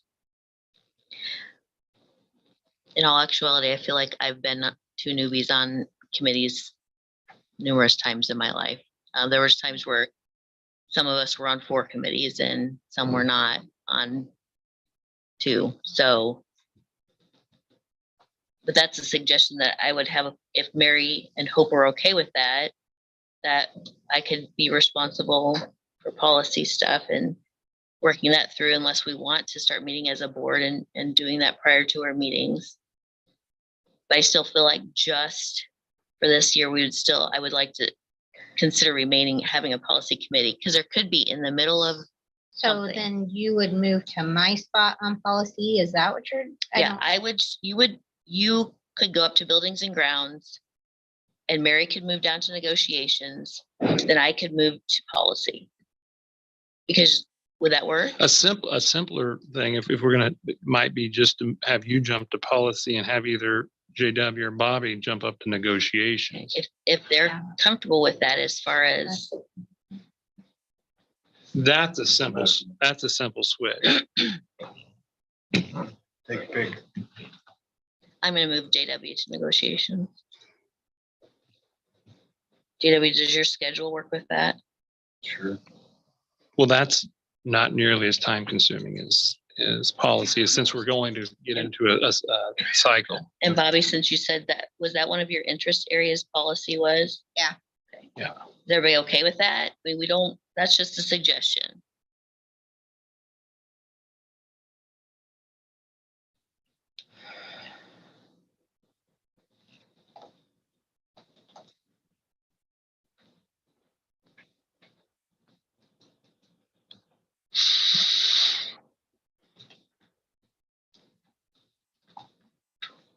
Okay. Hearing no other We should comments? probably make a motion to amend. Is there a motion to amend?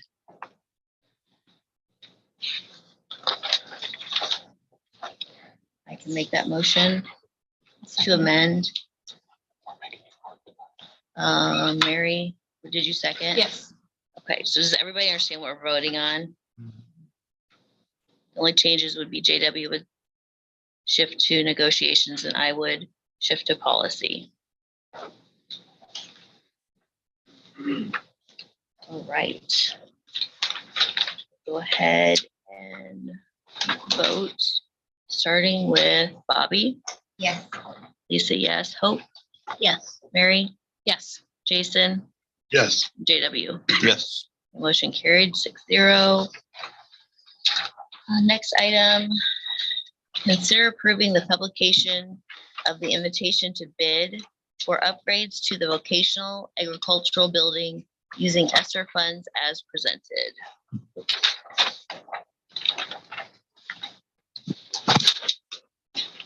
Want a motion so we can discuss? Oh, sure. I'll go ahead and make that motion. I'll second. Motion by Mary, second by Jason. Mary, you have any discussion?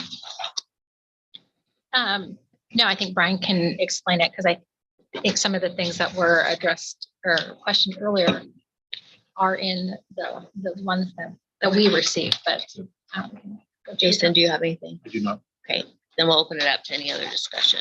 Brian, go ahead. Okay, so we, like I said, we spent about 45 minutes, or we spent about an hour talking about it. Probably 45 minutes of it was me explaining. I think, again, to kind of respect that committee process, I'll try to avoid that. I'll begin by talking in broad terms. So there's multiple pieces to this. So the invitation, and let me start by saying it this way. These documents, like the invitation to bid, these were stock template documents that were sent when we did it's the attorneys use them, and that way when they've got a question, they just take the stock document, they plug in the language. Since there's been a lot of these, and prior to the ESSER funds, there wasn't a lot of stuff out there that was done other than in the big districts that use federal dollars, because usually there wasn't enough money that came through IDEA or Title I that would really justify doing a construction or building project or renovation. Because so much money has come from the federal government, that blew up. And so it triggers policy 3001.1 and 3002.1, I believe are the numbers. And actually, no, it wouldn't trigger this. 3002.1 would not be triggered. It'd just be 3001, or whichever one. The federal, I'd look it up and I know it immediately, but it's basically the 18-page policy about doing construction projects and bidding using 3003. 3003.1. Okay. That triggers that, which this would. And so the invitation to bid is put out. And then if someone wanted to bid, this document is sent. And the way it's structured, it would be 4 separate projects. Now, as one of the committee members pointed out in our meeting, someone may bid it as a general contractor and submit 4 separate bids, understanding that they would, in their mind, hoping that they would get the bid. Now, as it's presented, those would be 4 individual bids, and so they would bid on them separately. It's not being bid as one project. Initially, I thought that might be good for local contractors. We'll get into one of the other issues we talked about. So I thought that might be good for local contractors, because maybe we wouldn't have someone locally who would want to do the big dust collectors and the large projects like that would really need someone who specializes in the hood system and the air pollution control. You wouldn't have anyone local who could do that, but maybe do the electrical or the HVAC. The problem was probably, and this is the concern I had with this whole process that I shared with the committee, is because you're using federal dollars, there are so many things you have to do to dot all the I's and cross all the T's. You have to have, it has to be bonded. They have to give a 5% upfront security. They have to be insured. You have to comply with Davis-Bacon, which means not only do you have to pay the industry wages that for Pawnee County, Nebraska, that are defined by Davis-Bacon, you also have to keep a record of it. And so you've got to have a weekly payroll record or however you pay your employees for every hour that they were on the clock working on this project. So if you were ever audited, you'd have that on file. That's going to turn away, those things are going to turn away local bidders, I'm afraid.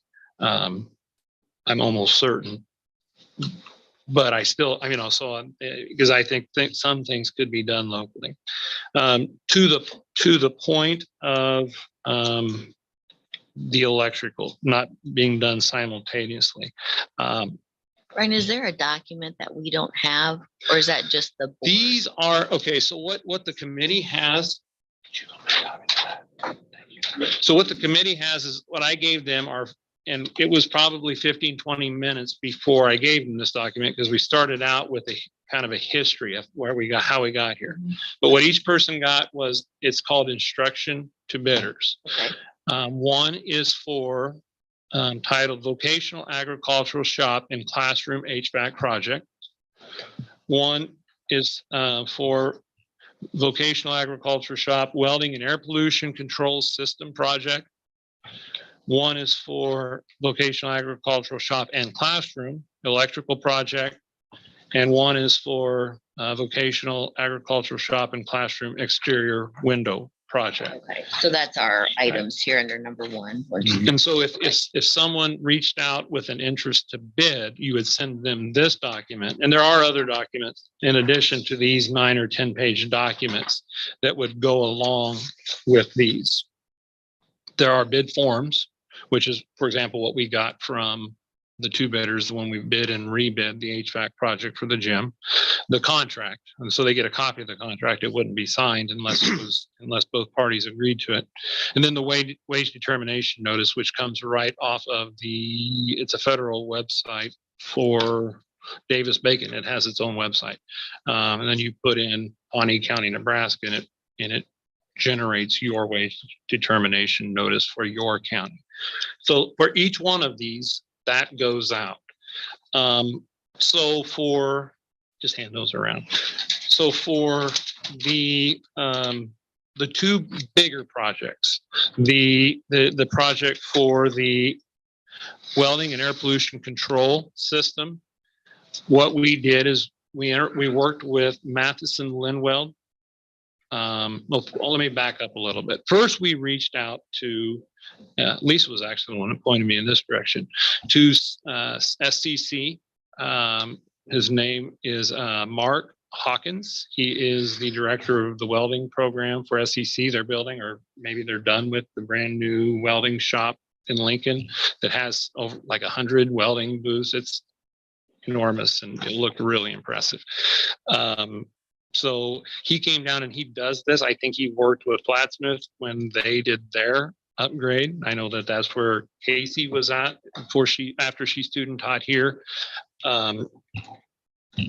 And so they will kind of give us an idea of what, ideally, if you could make your shop top of the line, what would you do to bring it up to the standard of maybe a college quality agricultural, technical agricultural shop.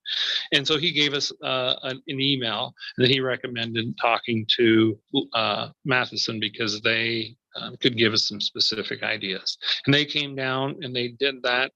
And he brought along the person that they work with to do their fabrication for their booths. But this person also, his company, it's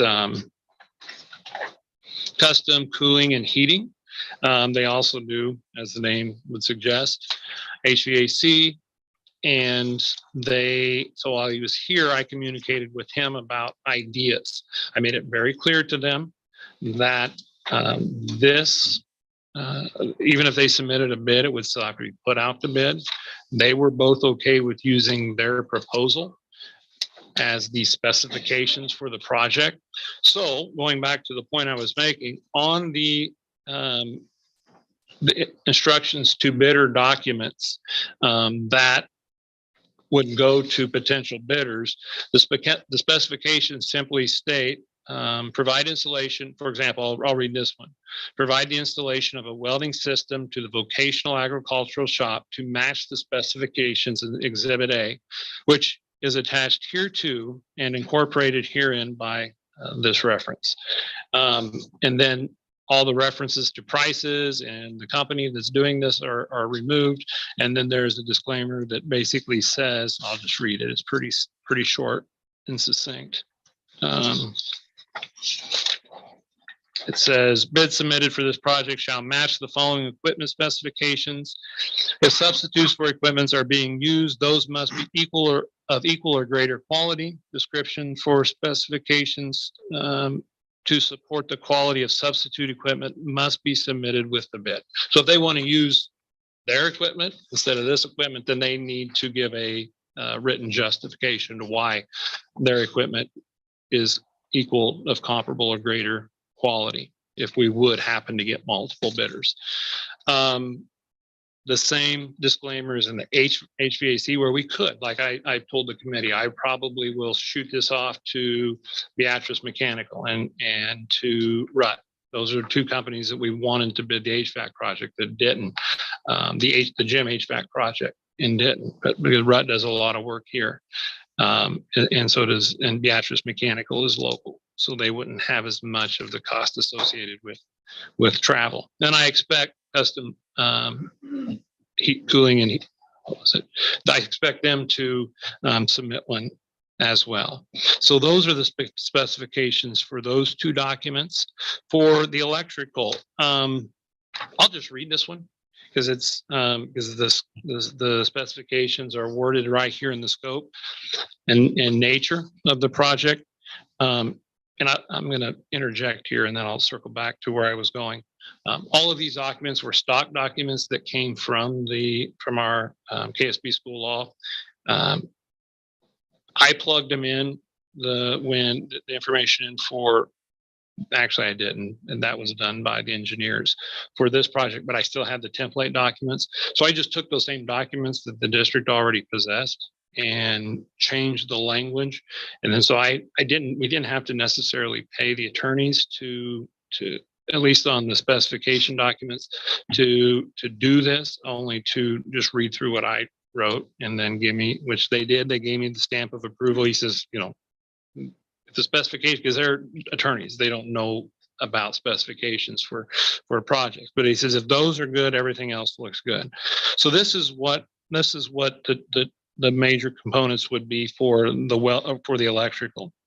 Provide replacement, and just kind of like I told the committee, the current lighting was put in the shop in 2016. I remember it was one of the very first projects we did after I was hired. Dave Pope did it. At that time, LED wasn't still really affordable. It was new technology and really expensive. So they're the T8 fluorescent. That was one of the recommendations that Mr. Hawkins made from SEC as part of his audit.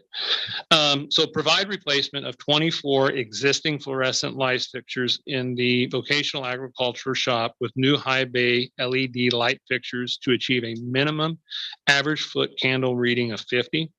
A photometric layout verifying foot candle reading is required. The new fixtures must be, and I don't even know what this means, DLC listed, including at least a 5-year warranty, and have a L70 LED predicted lumen maintenance of 50,000 hours or more. And I had done a lot of research on this and put in some specifics there and sent it off to Voss Lighting, who is the representative for ISSU-CC, the ISSU Coordinating Council.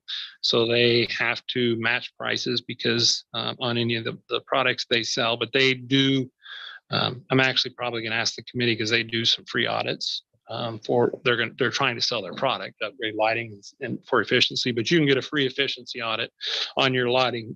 So they're kind of, I said, okay, if you were going to bid this project, what language would be preferable? And he took my language and sent me this back. And so that's where I got that.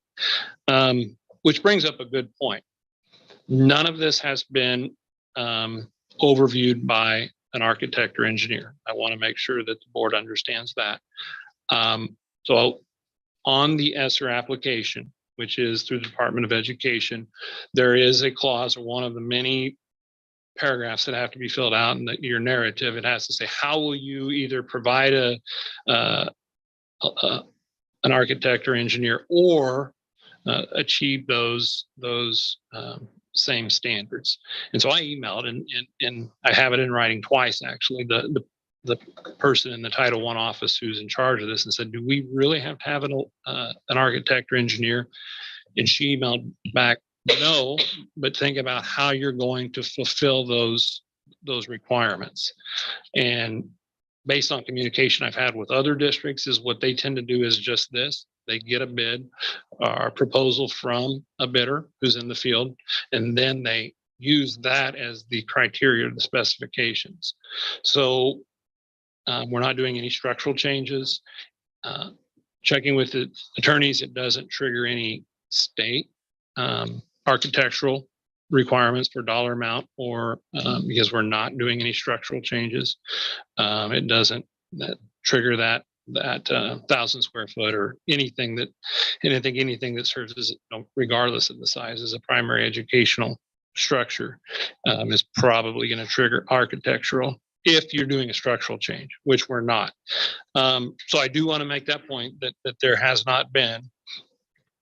So circling back to point 2 then, which gets to on point 2 on the electrical project specifications to bidders, provide wiring updates to existing wiring to properly supply electrical access to a project to add a welding system with air pollution control in the vocational agricultural shop, and B, a project to add HVAC to the vocational agricultural shop in classroom.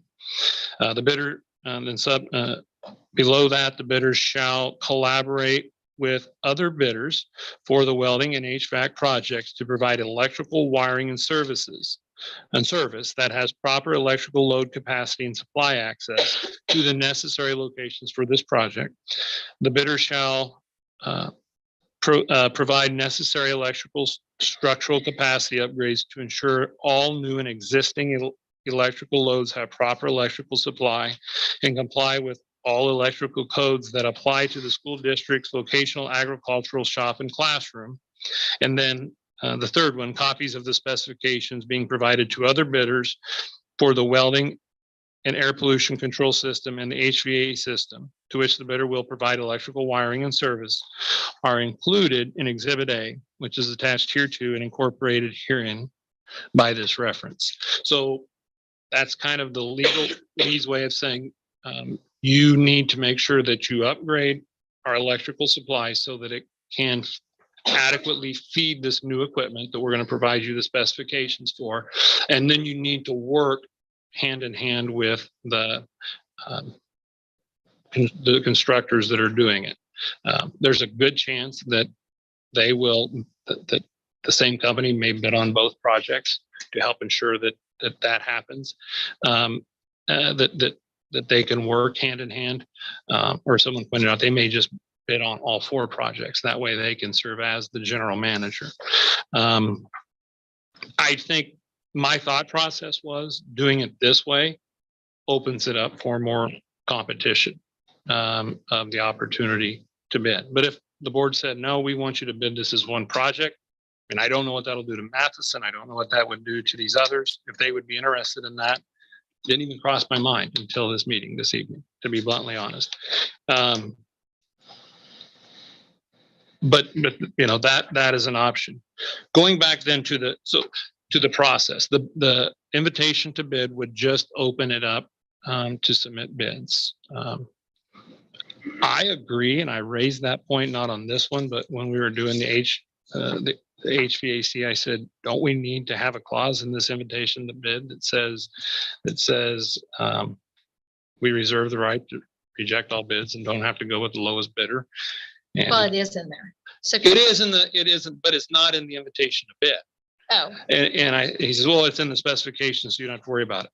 I wouldn't be opposed to adding it just for clarification. And I also wouldn't be opposed to changing the word will to may in number 3. This is in our board packet.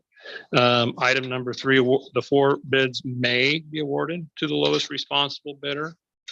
But we adding had talked about taking out the lowest, because awarded. just because it's the lowest bid doesn't mean it's the best bid. Yeah, either. and even adding a language, the board reserves the right. I'll make sure it's In the consideration of bids, it has under I, it has mhm. the school district reserves the right one, to terminate the bid process at any time, and B, to reject any and all bids. Well, one thing to think about too is the attorneys, when they award these, they're thinking about fulfilling all legal requirements. They're not worried about what the public thinks. We're in the business of public relations and as school boards. So like I told the attorney, I said, I know that we don't have to have using federal elementary and secondary school emergency relief funds in the project information line. That's going to be a little more from the Republican to print those extra characters. But I want that in there so when the patrons read it, they know that we're using federal dollars to do this and we're not doing it with our own funds. So it has nothing to do with a legal obligation to have that information in there. That's just, so again, those may be things to think about. Take the word lowest out. I'd probably want to still get it a set of attorneys to look it over, my language changes to make sure it's good. Brian, will they have a time period Mhm. that they need to provide of when it will Yes. start and end? Yes. On all of them, I put, and that's a great point. So on all of them, I put end of September as largely completed. The reason for that is we have to have all of our funds committed for ESSER 2 by September, the last day of September 30th of this calendar year. Which I recognize is, when that gym project fell through, and the reason we use ESSER 2 and not ESSER 3 is because it was the one passed before the new Congress took control in the spring or in January of 2021, and they didn't have, it was a different party. They didn't have as many strings attached to it. So it's a lot easier to use those funds. The problem is they expire a year earlier. So we're kind of up against the wall. I recognize that. That's why if it seems like I'm being I told the committee this, if it seems like I'm being a little pushy on this with lead times on materials, I kind of am, just because I think we need to move on this. And yeah, I know I didn't move as fast as maybe I could have. I'll say that with a caveat that this was a lot of time. And anytime I tried to work on this, it's like today, I didn't have time to get ready for the board meeting, let alone. So when I finally had time to really dive into this over Christmas break, I committed like 2 days to just digging through all this stuff because I knew it had to be done. I told myself I wasn't going to be satisfied over break unless this was ready to roll out the January board meeting. So that's kind of where we're at. I think the board at the August thereabouts board meeting in principle agreed to these concepts. Now we're to a point where we're not committing to anything other than asking for bids. And then the board then would of course, like we did with the gym project, we could could say no.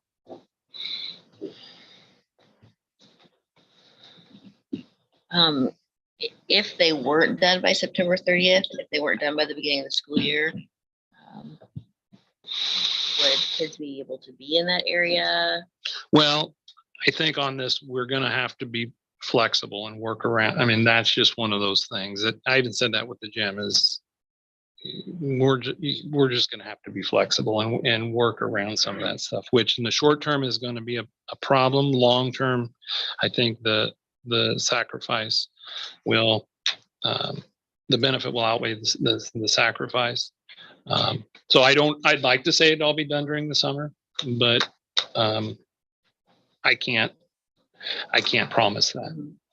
And so Usually usually what they'll do on something like that is the stuff that they can move or get in, like they talked about in the gym, is they could do a lot of the work when kids weren't here and then make it in a way. So all they have to do is like the compressors, this huge maybe bring that RTU in and set it down later.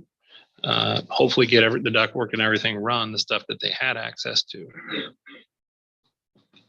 So do we supply them with a blueprint of what we're looking at that we want done exactly, or how does that work? So this would be a good, they provided that.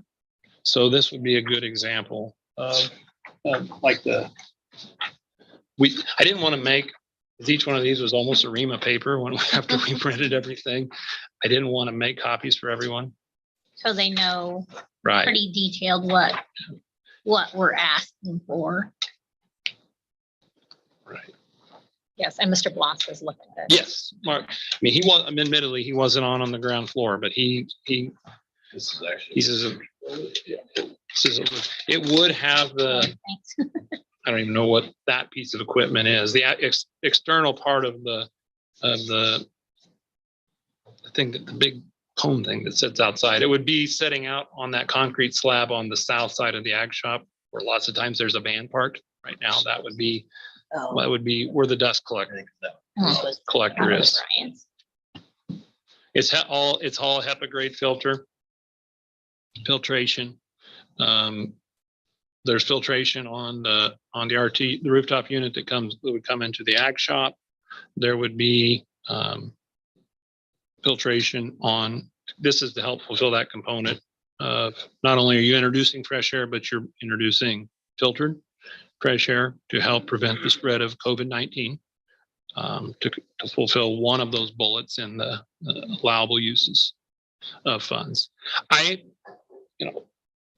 This to me is a lot easier project to get behind than say that, whereas I really wanted air conditioning in the gym.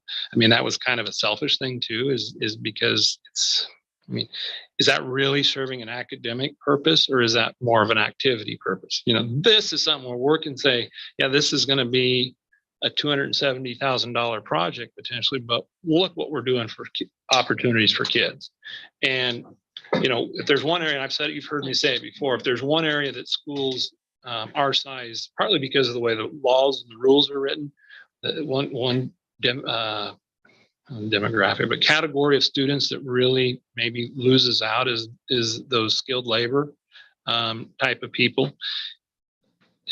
Whereas that's how you outsource people from your local community, is you tell them to go. That's what my counselor did, say, go to college, go get yourself a degree. Well, we all did that. And then the school closed because there was no one to go to the school. So this is a way to make, I think, an investment in your community, because what community doesn't need a skilled welder? There's just opportunities, and that can be a gateway to other things too. It's the sort of thing that it really gets me excited, is the idea of providing these vocational opportunities for kids that are available right here in rural Nebraska and Pawnee City. Whether you can go down to, if you want to work an 8 to 4, you can go to Landals and get a job making probably $50 an hour as a skilled welder. You can be freelance and go out and do stuff, and you'll stay busy, I'm sure. There are opportunities out there. So I think it's an opportunity to take funds we have and utilize them to do something that I think, I don't think you're ever going to find a project like this scale that's going to make everyone happy, but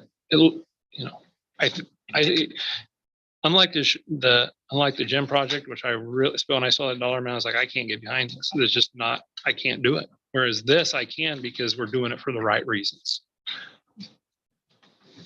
So that's windows in the entire building, All the exterior windows. Yeah. the ag and the shop. And that's the one where I still need to get a little more field input. I mean, I've done my research, but that's, I'm not an expert. I want to.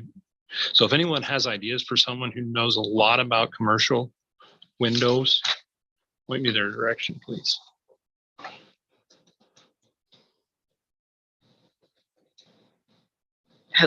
Jim Hill is like the person that we go to at SEC. That's the only one. that Like I Hill's know. Brothers? Yeah. Jim Hill, is it Hill's Brothers? Well, It was Jim Hill, is it Stella? In that area? I guess. Falsely Stella. Yeah. I mean, he just came, we had a window break. Maybe it's just Hills. Maybe it used to be Hills Brothers or something. Manco is the other one that does a lot of doors and windows for us. Isn't it Manco? I believe. So then one question I have, Brian, so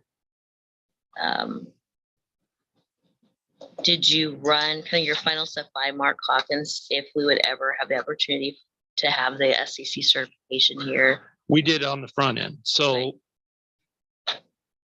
there is there's the opportunity to do it. You can nest it in. I don't want to commit too much because you have to have buy-in from the teacher. And we've had that conversation, but not, I guess, probably should, but I don't want to put him on. Yeah. But there is an opportunity for the teacher to do like a week-long course, and then you get certified in each of the specific welds then to be able to teach that. But when we tried this about 5 years ago, it didn't go over well because I was probably, and I kind of pushed it. It was Mr. Jacobs and Mrs. Spitzer. I said, we need to make this happen. And as a result, 7th graders for a year lost access to FFA and vocational classes. And the class didn't really work out because we set aside a specific class for dual credit, and the instructor doesn't get the benefit of that dual credit pay because at that time you needed 10 kids in a class. Now it's prorated. You can have one kid in a dual credit class and get a prorated amount through SEC, which flows around, flows around the school to the SEC says you have to pay the instructors at least 50% of that money. We give them 100% because we don't, we gain from it by them doing it. So why not incentivize them to teach that class?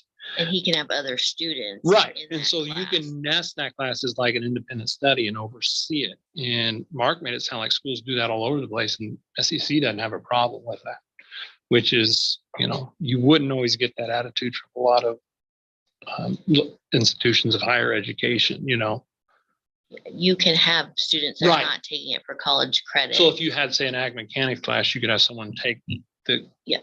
the SEC equivalent of that kind of on their own, maybe do an independent study on the curriculum side of things, and then the teacher would work with him in their lab time or their shop time to do to work on the specific welds and skill specific strategies for that particular weld. A lot of instructors teach it exactly the same. The kid just doesn't want the buy-in to have to pay for it, Mhm. or it's not going to have any meaning to them as far as accredited course. So Now, If you we would get know to this, that would they point. have access then still to the curriculum that the dual credit kids would have? You might know. I mean, I've got instructors that teach zoology across the board, and only 5 of them are taking zoology for college credit. There can be kids in that classroom that are, now how that's taken, I don't know. Lisa might know. I'm getting a yes nod from her. They didn't want that college credit from SEC, and we just, there were some other classes, just put it like advanced placement, like an AP. Mhm. That's how we've done it before. Mr. Cook used to not have 2 sections of his American history. It used to all be in one. Pay for it if you want the college credit on your SEC Yeah. transfer. If you don't want to, you just put it. They don't need to be structured. So- We've done it. And I just want to make sure that this is set up for, not that pushing Mark to do it, but if we have the money and this is not going to come around again to be able to fund this if we don't take advantage of it. Exactly. And But it's set. If, if there is a next person that would come in, or if there's somebody, there's people in the community that could potentially be teaching welding for us too. So. And I have heard that the federal, of course, Congress is pretty dysfunctional right now, but that there's been some conversation about because the length on lead times of equipment pushing back that deadline. I would think at the bare minimum, we could write the check and just hold it until the project's done. That way it's, Okay. wouldn't you agree? Giving me a Not shrug. gonna She's commit to not as anything. confident as I am. Federal government. Don't commit. Okay. Are there any other questions? So we would be approving the publication of the invitation to bid for upgrades to the vocational agriculture building using ESSER funds as presented. Yeah, so it would, in the presented, then would understand that would include, since we have it would include the changes that we've discussed. Meaning change it, go ahead and include, even though it may not be legally necessary, go ahead and include the language to avoid the notion that, the board always reserves the right to deny all bids, and it doesn't necessarily have to go to the lowest bidder. Maybe even just steal the language from the other document, put it in there, make it a little wordier, but that way that's clear. So you would just change the wording on this?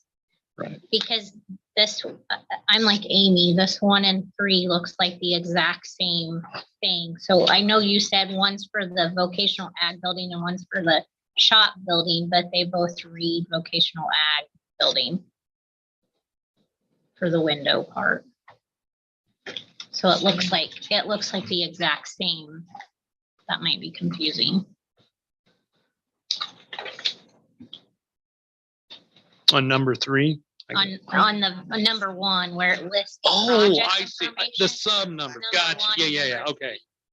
I think on one of them, you Do we need 3? That is a typo. That's a mistake. That's a good catch. That doesn't make any sense at all. That was, and that wasn't my mistake. That was that's on the attorney. So So what should that read so we can get it? it should corrected? say, it one. should say, it should say the exact same thing as the electrical one. Thank you. Now, I'm glad someone, I don't know how I missed that. Classical HVAC, exterior Mhm. windows, and then the welding. and Be the HVAC. Stuff. For the new electrical lighting in the vocational agricultural shop and wiring. That's number That's number 4. 4. Oh, that's number 4. So it wouldn't be I'm wiring. guessing it is the HVAC because I don't see Oh. that it says anything I think about. you need to separate because 4 Ours says says both number- the electrical and the Oh, HVAC. Yeah. So you need to So separate. those Well, need to be 2. Again, like I said, the attorneys did that, but they didn't. I admit, I stuck it in the packet and I didn't read it. So that's on me. I should have made sure that they understood the specifics. I think, Brian, if you can just read to us. So on the project information, basically it looks like it's the title of each of your projects. Mhm. If you could just read that to us. Sure. Before we vote. All Does right. that sound okay with Yep. everybody?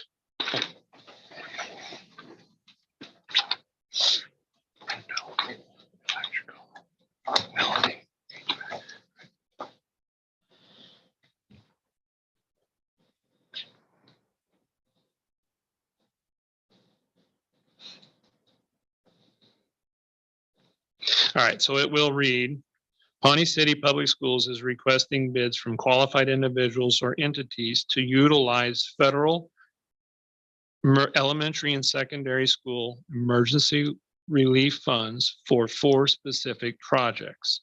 1, not necessarily in this order.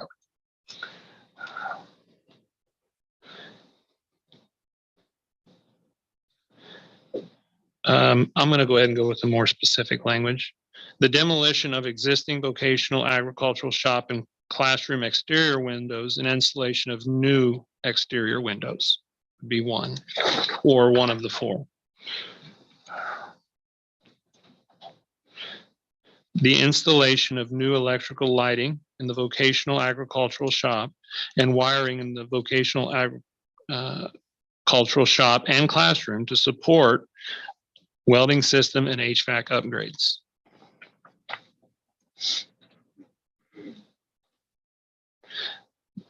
The installation of a welding and air pollution control system in the vocational agricultural shop.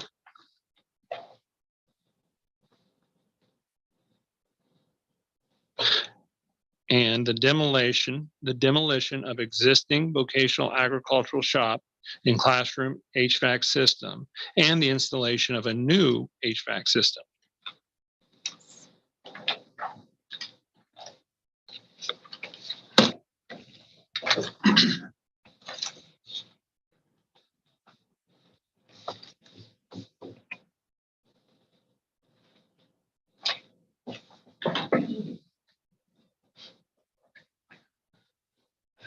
Any other changes on that? And then Mary, I'll have you reword your motion.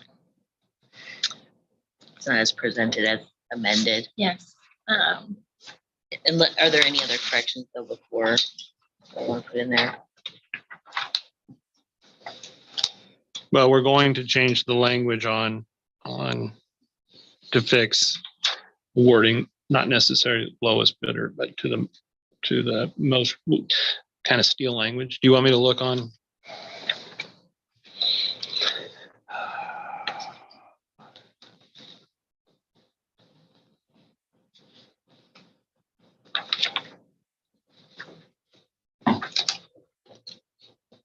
But in these that you gave us, it also says, Mhm. You found it before. You remember where? yes, number 7, consideration of bids. B. Awarding of the bid.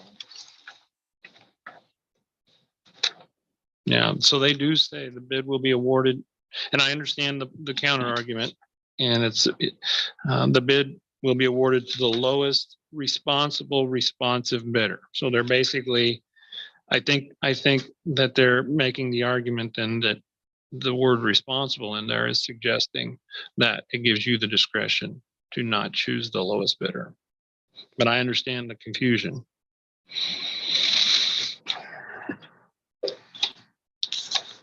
Do we need to say will or it may? I like changing it to may.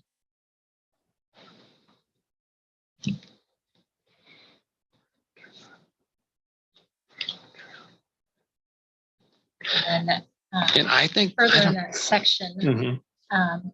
under I is where it talks about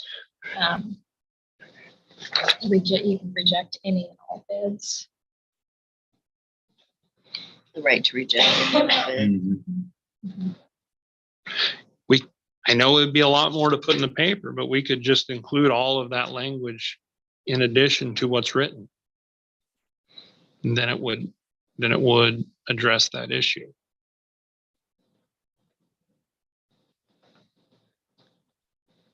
Because So does that language include the stop date or the completion date? Or is that? Well, you, Or is Packet that in? when they that this would be, in the yes, packet? that is in the specific. I don't think you need to get that detail, but this would be just language to be added to clarify Mhm. that we reserve that right. So what it says is the school district reserves the right, A, to terminate the bid process at any time, B, to reject any or all bids, and C, to waive the formalities and minor irregularities in the bids received. The school district further reserves the right to conduct pre-award survey of any firm or individual under consideration to confirm any of the furnished information or to require other evidence of managerial, financial, technical, or other capabilities. The positive establishment of which is determined by the school district to be necessary for the successful performance of the contract. The school district further reserves the right to cancel or amend the invitation to bid at any time and will notify all recipients accordingly. I know that's a lot to add, but I think that language would help address the concerns about the ambiguity in the first part of that clause. And will bids be open like we did for HVAC too? That would be, So it was you and well, we'd Terry probably or give somebody in first, building and we'd ground. probably give first crack to the committee members. Yes. Yeah. that's what we did for the. And if they Building, can't make it, Yeah, then we can say, Just just, go down the list. I have got an obligation to make sure we don't intentionally, knowingly schedule a quorum without proper publication. Right, okay. Brian, can you forward the document that the Building and Grounds Committee got to all of us? Would Sure. that be okay? Yep. All right, I would appreciate that. Thank you. All right. Any other suggestions, changes? Does everyone understand what we will be voting on? Okay, so we'll go ahead and vote on approving the publication Mary, do we need to rechange? Do we need to change your, As, did you say presented or amended in your motion? oh, I said amended. So we will, we will approve the publication of the invitation to bid for upgrades to the vocational agricultural building with ESSER funds as amended. Is it okay, Brian, to do it that way? Does she need to make the motion? I think Do I she need to said make a motion? presented, yeah. So I move to amend my motion to include changes that were discussed. Should that, For the invitation to bid. yep, the invitation to bid. A second. Okay, so again, Mary and Jason. Mary, Jason, Mary, do you have any discussion? Jason? No. Any other discussion? Okay, hearing none. We'll call votes. Lisa, yes. Hope, Yes. Mary, Yes. Jason, Yes. JW, Yes. and Bobby. Yes. Motion carried 6-0. Okay. Consider approving a bid to replace the rubber surfaces on the elementary playgrounds to be paid from the depreciation fund.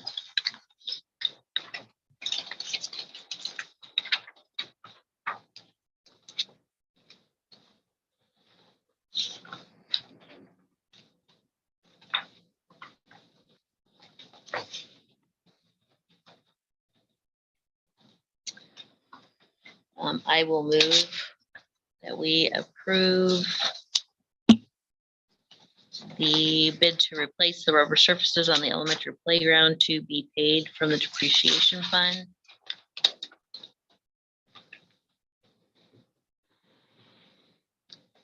Second.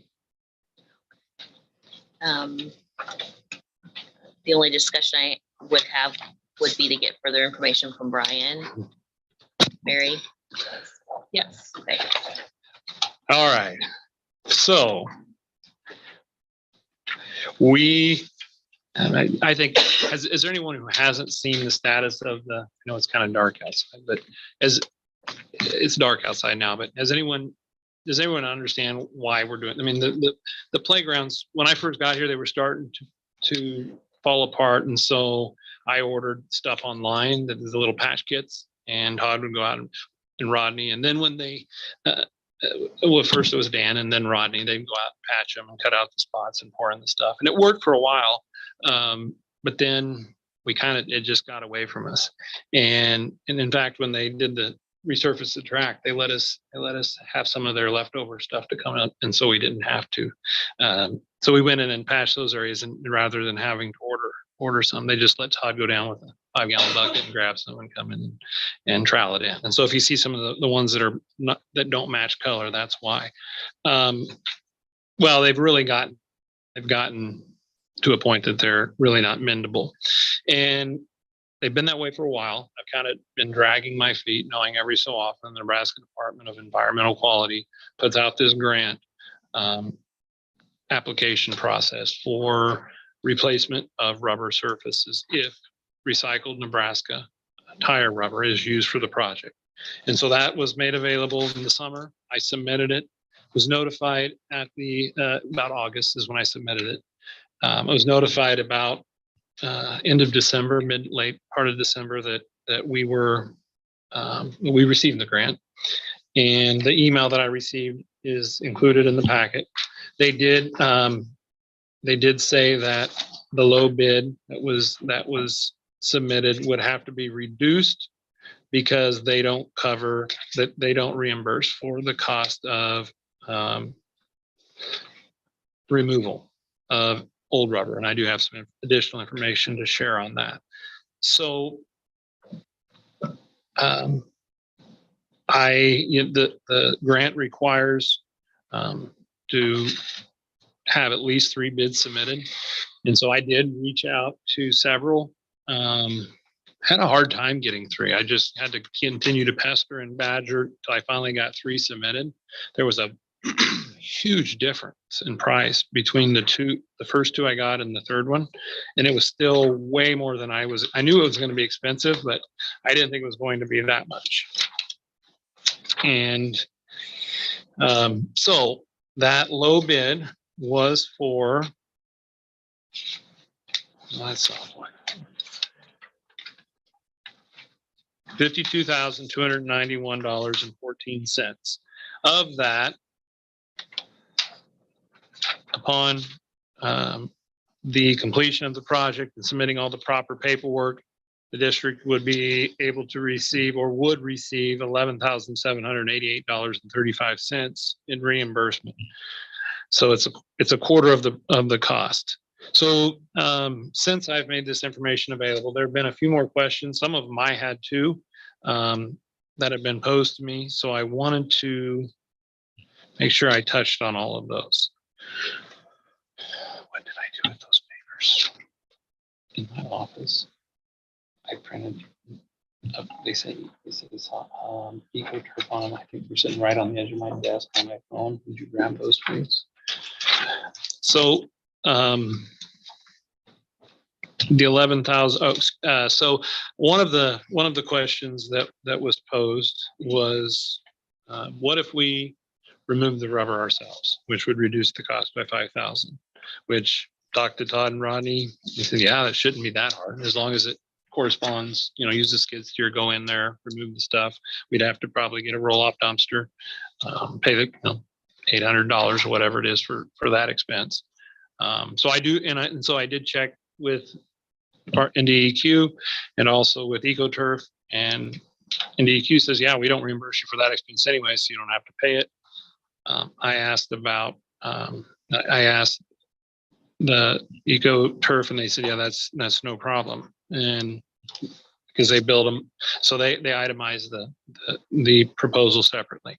So they removed that from a sample bid that they submitted. It doesn't change anything else. The second question was asked, and I had the same question, because when I did the research, I went ahead and called the supplier that EcoTurf listed in their proposal. I went ahead and called that supplier to see what their rubber price is, and theirs was $22 for a 55-pound bag of black crumb rubber, and $77, and this was for pickup there, so it doesn't include freight or anything like that, and $77 per bag of the blue. So there's a significant.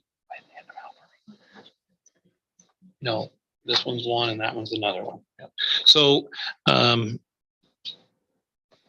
there was, and they proposed a 50-50 mix for 23,000. Well, the letter they wrote to assure that it was, even though it's not in Nebraska, they must compartmentalize the rubber to assure that it's Nebraska recycled rubber.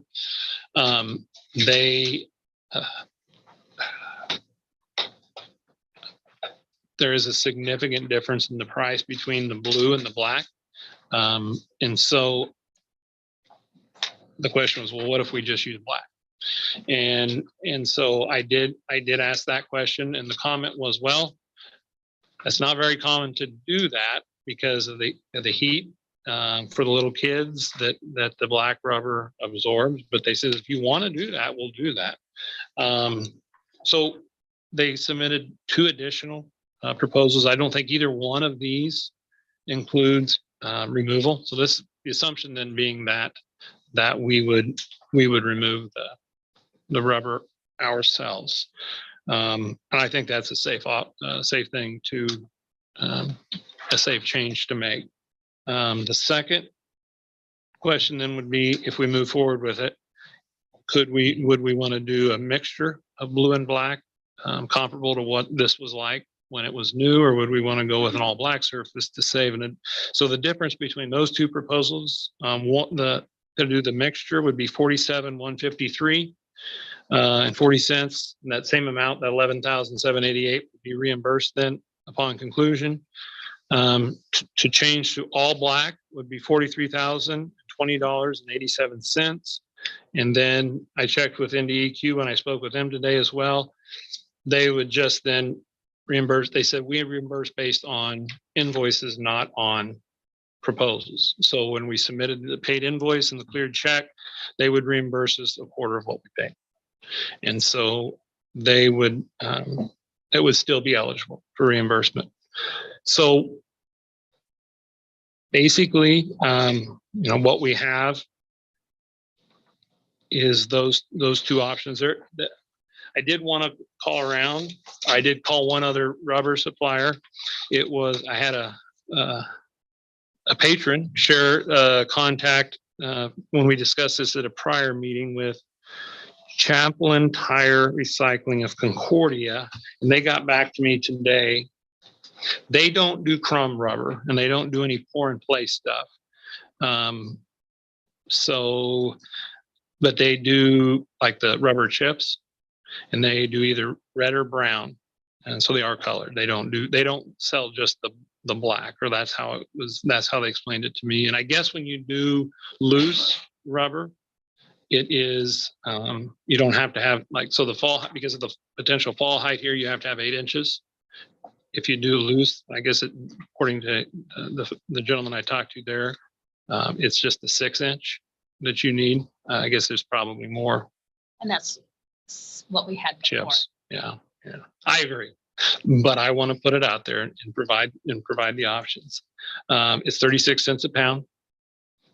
If you did that for the same 23,000 pounds, it's significantly less.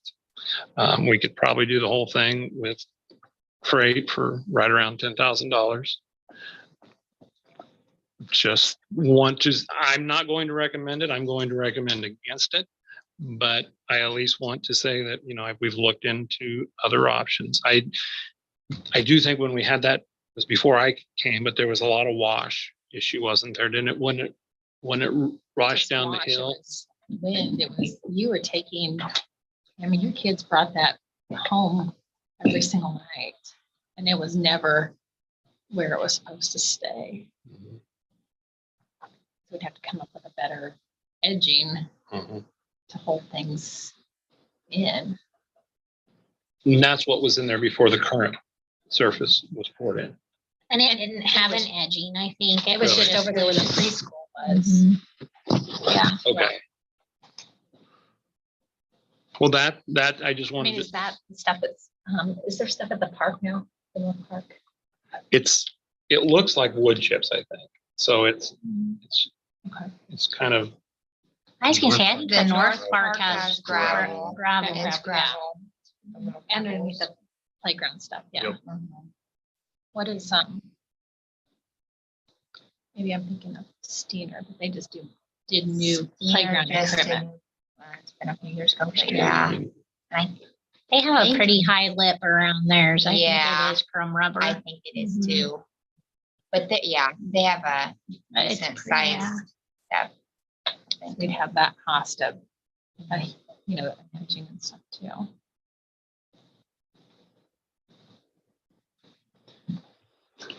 well, I'm going to make a recommendation.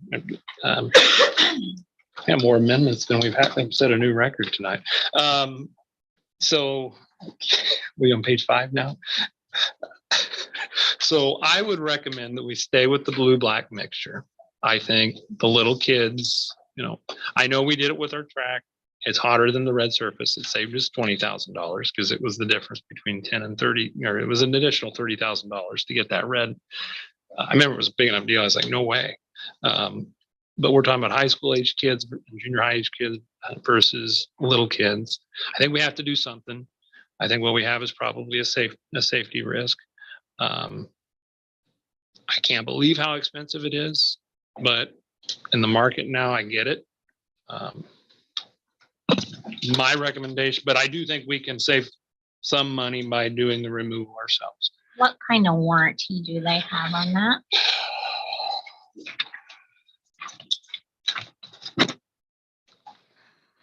Well, I know what we had. Especially, I noticed in the contract part, it talks about having to put rubber mats in high traffic areas. Oh, on that. Mhm. So will that be an additional cost as well? Can you tell me where it says that? I'm It's sorry. on the Echo Turf Playground surfacing, the The estimate. estimate contract. You're Okay. right here. Right here. What's the playground? Is it a whole thing? It's like, I think, it says here under swings in the bottom of the slides. Which the bottom of the slides, that's what's broken up the most, right, Mhm. right now. Probably wouldn't be a bad idea. to get those- Right, get but those, like- I just am But- curious what the additional cost, because I'm sure it's not included. Oh, no, that would be just Yeah. something you do on your, kind of like the things you lay across the things you get, the 4x8 sheets of rubber you get from Orschel, and probably cut them up and set them in Okay. strategically. You'd have to have it tapered so it's not a tripping hazard though. Yeah, probably. Can't be as bad as what we have now. Well, but if we're, Yeah, I agree. No, you're right. You're right. What Yeah, I I would know, say to we- answer your question, Hope, which I didn't do, to answer your question, what I know is what's in writing here. Okay, So, that would be my question. I mean, that would be something I'd be interested in, is what kind of warranty they have. If any, for, And the companies you contacted, even though that they're out of Kansas, like they're not in Nebraska, they still Yes, fulfill the that's duties what- of being in the Nebraska. I do know that. Cycle tired. That's what They this, fulfill that. that's what this is. So Perfect. that's where I found out the 23,500 pounds of recycled rubber pour in place. That will be, Nebraska stuff. yeah, I know I was in there somewhere. I just haven't got far enough. Okay. 100% of it will be from Nebraska. So that's what they needed. That letter as part of the application process to, so that we could verify that. So it's signed by their president. So if they're lying, it's on them, not on us. I have another question too about the waste, about the grant application. Mhm. And it says removal of old playground material is not eligible, so it was reduced by 5,000. Can we ask them for that back if we're doing the, It won't change anything. it won't change It anything 'cause wasn't it's the bill. eligible. So that, yes. So, Okay. so what, the part that's eligible for reimbursement is the dollar amount that you see on the proposal. Which does not have to 47 remove. So if you divide 47,153.40 by 4, in theory, it should be that dollar amount. I can find my calculator app. That's just a percentage, it's not a dollar amount, Correct. right? Right. Okay. 11,788.35.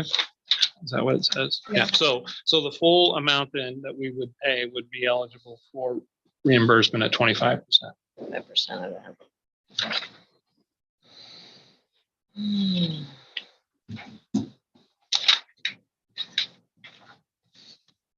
So the damage to the district would be 35,365. So me and Matt, so we have to just, Plus Matt's, right? and they probably have a recommendation. I mean, makes sense. I don't remember that being recommended before. No, but It makes sense. It's- It means that the rubber holds up for another 5-10 years. Well, and I suppose as these systems and that surface has been out for use, they've figured out a lot of things about how it I is would hope, affected. but I would venture to say in 5 years, you're going to start to see Start seeing some. patches. I think the key is to get on top of them early. Okay. That's just, you know.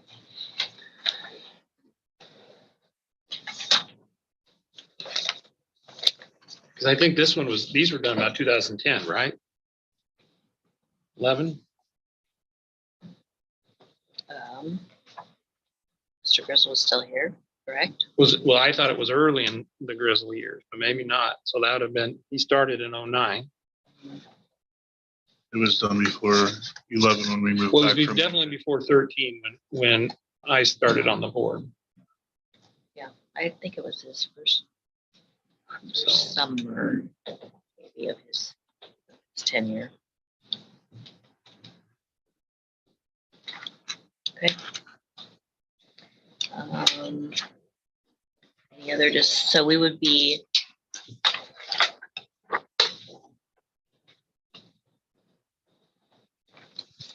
we would be approving.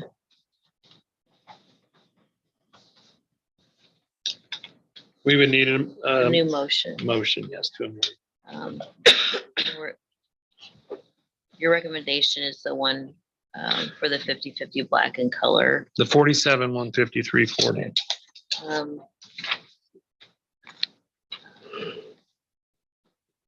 So I move to amend my motion to approve the bid from Tailor Made Company in the amount of $47,153.40 for the rubber surfaces on the elementary playgrounds to be paid from the depreciation fund.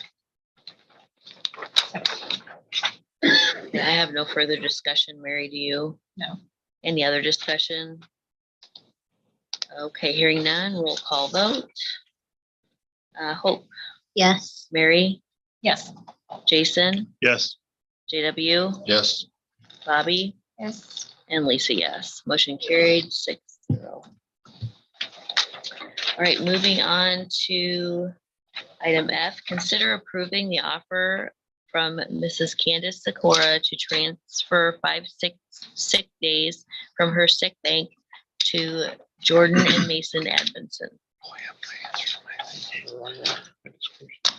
Make a motion that we approve Ms. Candace Sikora's offer to transfer 5 sick days from her bank to Jordan and Mason.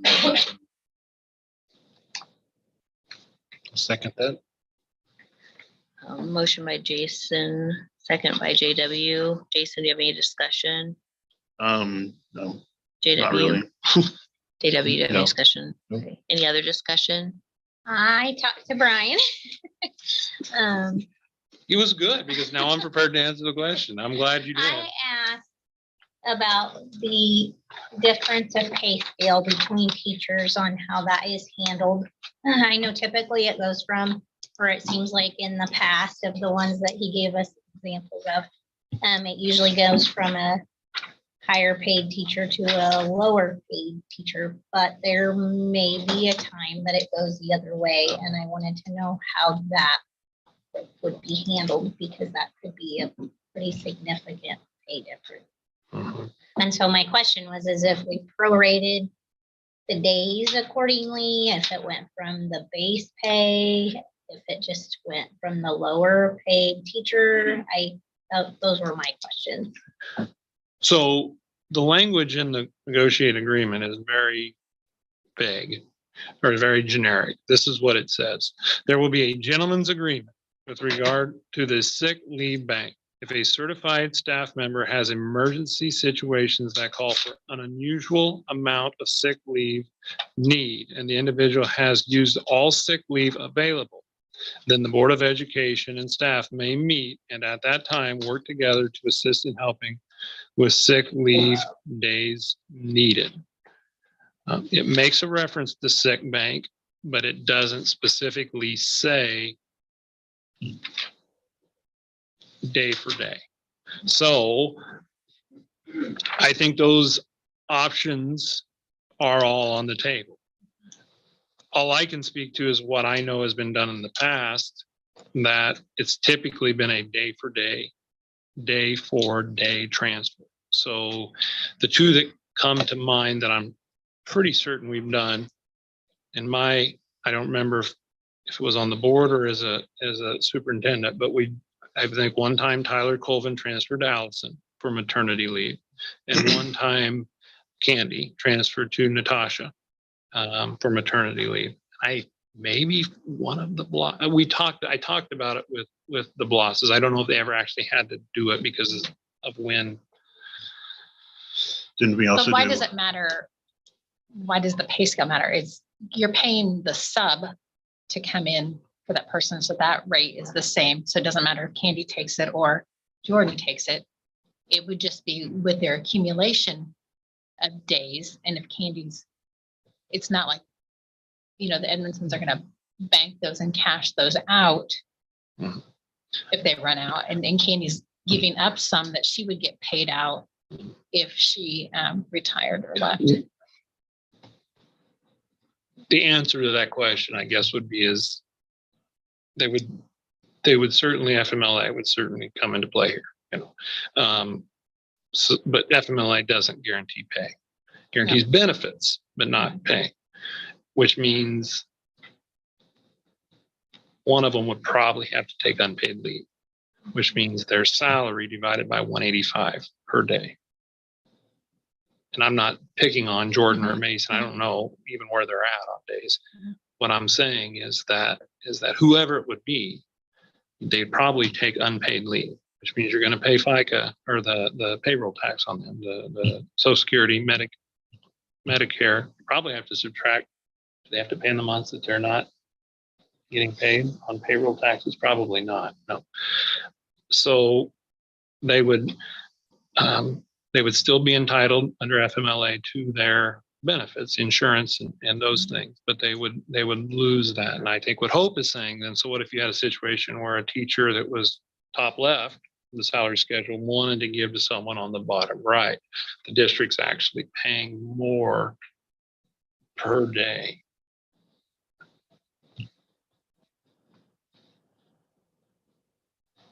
Did I say that right? Okay.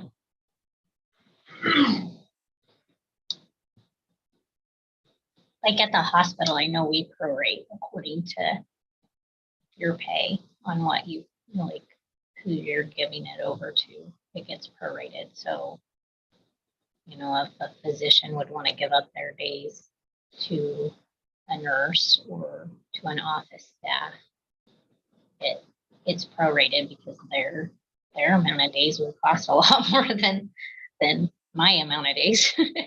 So they prorate theirs. Does it prorate the other way too? Both directions? Yep.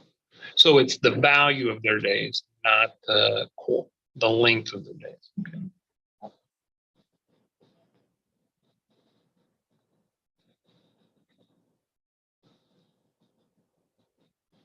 Just something I think Mhm. maybe for future we might Plant the seed. want to discuss and look And I into think a little that's what we further. have to Negotiate for next year. Right. Yeah. Yeah. That would need to be in there, not just. That would be a good counter offer, maybe. So right now, we're looking at just the straight trade. Right. If they need up to 5. Right.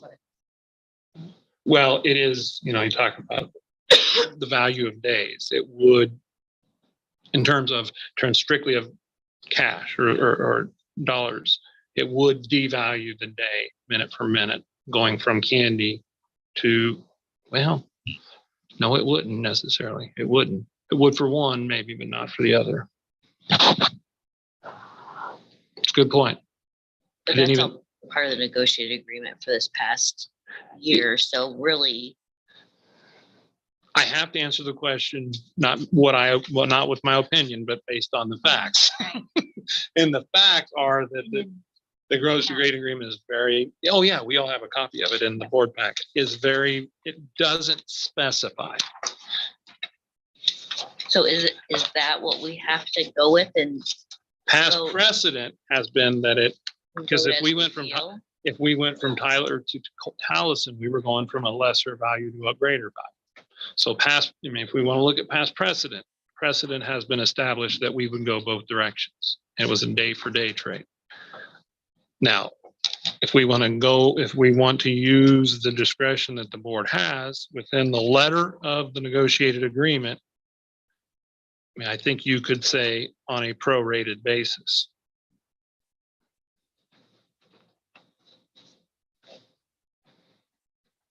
My recommendation is to do it day for day.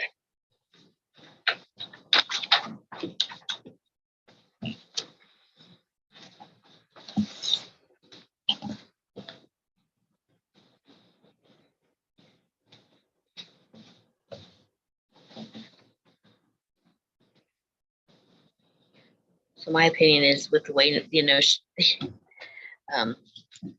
agreement, negotiated agreement is set up, is day for day. If that's something we want to change in the future, then that would be part of another negotiated agreement, the present one. But in this situation, if you don't agree, then you would vote no. Correct? If you didn't agree with the day-to-day.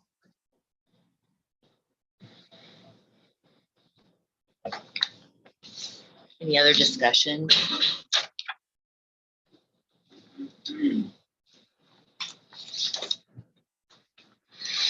Do we all understand what we're voting on? Yes.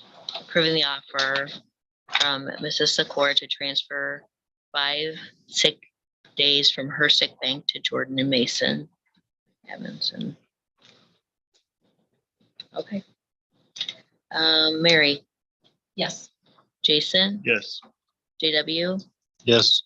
Bobby, Yes. Lisa, yes, Hope. Yes. Motion carried 6-0. Item G, consider approving the proposed 2023-2024 negotiated agreement by and between the Pawnee City Board of Education and Pawnee City Education Association. And that is in our packet.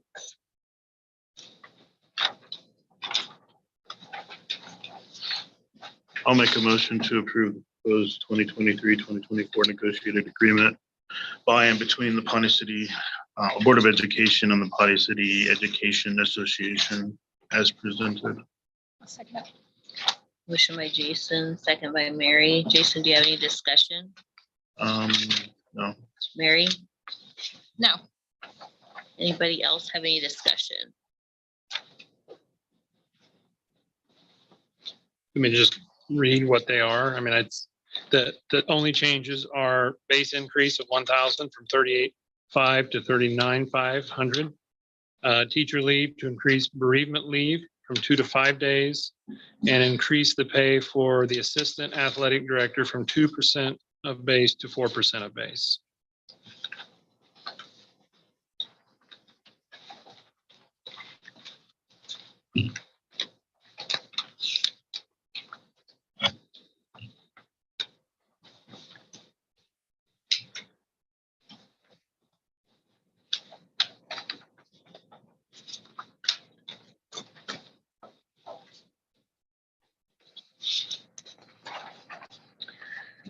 Any other discussion or questions?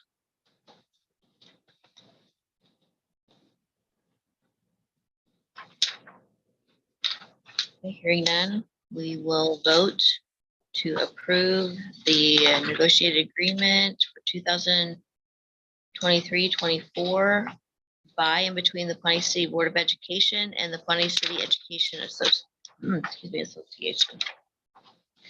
Jason, Yes. JW, Yes. Bobby, Yeah. Lisa, yes, Hope, Yes. Mary, Yes. motion carried 6-0. Consider approving the contract for Principal Derek Niss as proposed by the Negotiations Committee. I make the motion to approve the contract for Principal Derek Niss as proposed by the Negotiations Committee. Second. Motion by Hope, second by JW. Hope, do you have any discussion? I do not. JW? Nope. Anybody else have any discussion? One thing a very studious board member noticed too, that fringe benefits are intended to parallel a negotiated agreement. So I did change also in the final copy of the packet that was printed 2 to 5 on bereavement. And otherwise, the only change is increasing the salary by 3,000.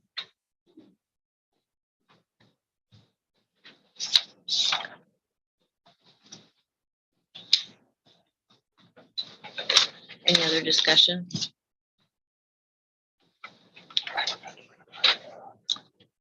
Okay, hearing none, we will vote to approve the contract for Principal Derek Niss as proposed by the Negotiations Committee. JW, Yes. Bobby, Yes. Lisa, yes, Hope, Yes. Mary, Yes. and Jason. Yes. Motion carried 6-0. Consider accepting with regret Mrs. Cindy Meyer's resignation as a teacher at the end of the 2022-2023 school year as presented. I will make that motion with regrets. I'll second it. So what if we Regrets don't and tears. accept? I know, I'm That's like. what I want to know. What if we all said no, She just doesn't show up. in the I was fall. kidding. right? I teared up a little bit. when I Yeah, watched I think it's a formality. I think I told her I was voting the no. it. March 15th deadline, if she gives us the pink slip, or I know it's not, but the reverse pink slip, it's official whether we like it or not. I told her I'd say no. I do Stand behind appreciate the that. early notice, so. All right, everybody understand the bad motion? Consider accepting with regret Mrs. Cindy Meyer's resignation as a teacher at the end of the 2022-2023 school year as presented. Any other discussion? I should call for that before I vote. Okay, hearing none, we'll vote. Bobby? Yes.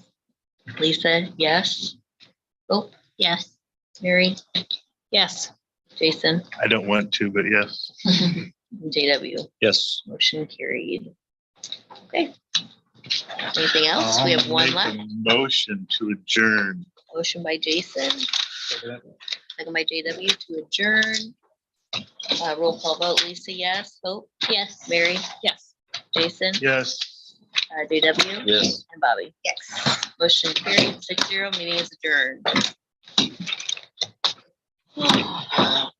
That's why I can put that Do you have the negotiated? And then Jason and Mary, Lisa Blecka wanted to talk to us about foundation. Okay. Ryan, will we have to also sign? Oh, no, you told me to jump in the shower. I reached over to her and said, update the bonded board member with insurance. We have that there.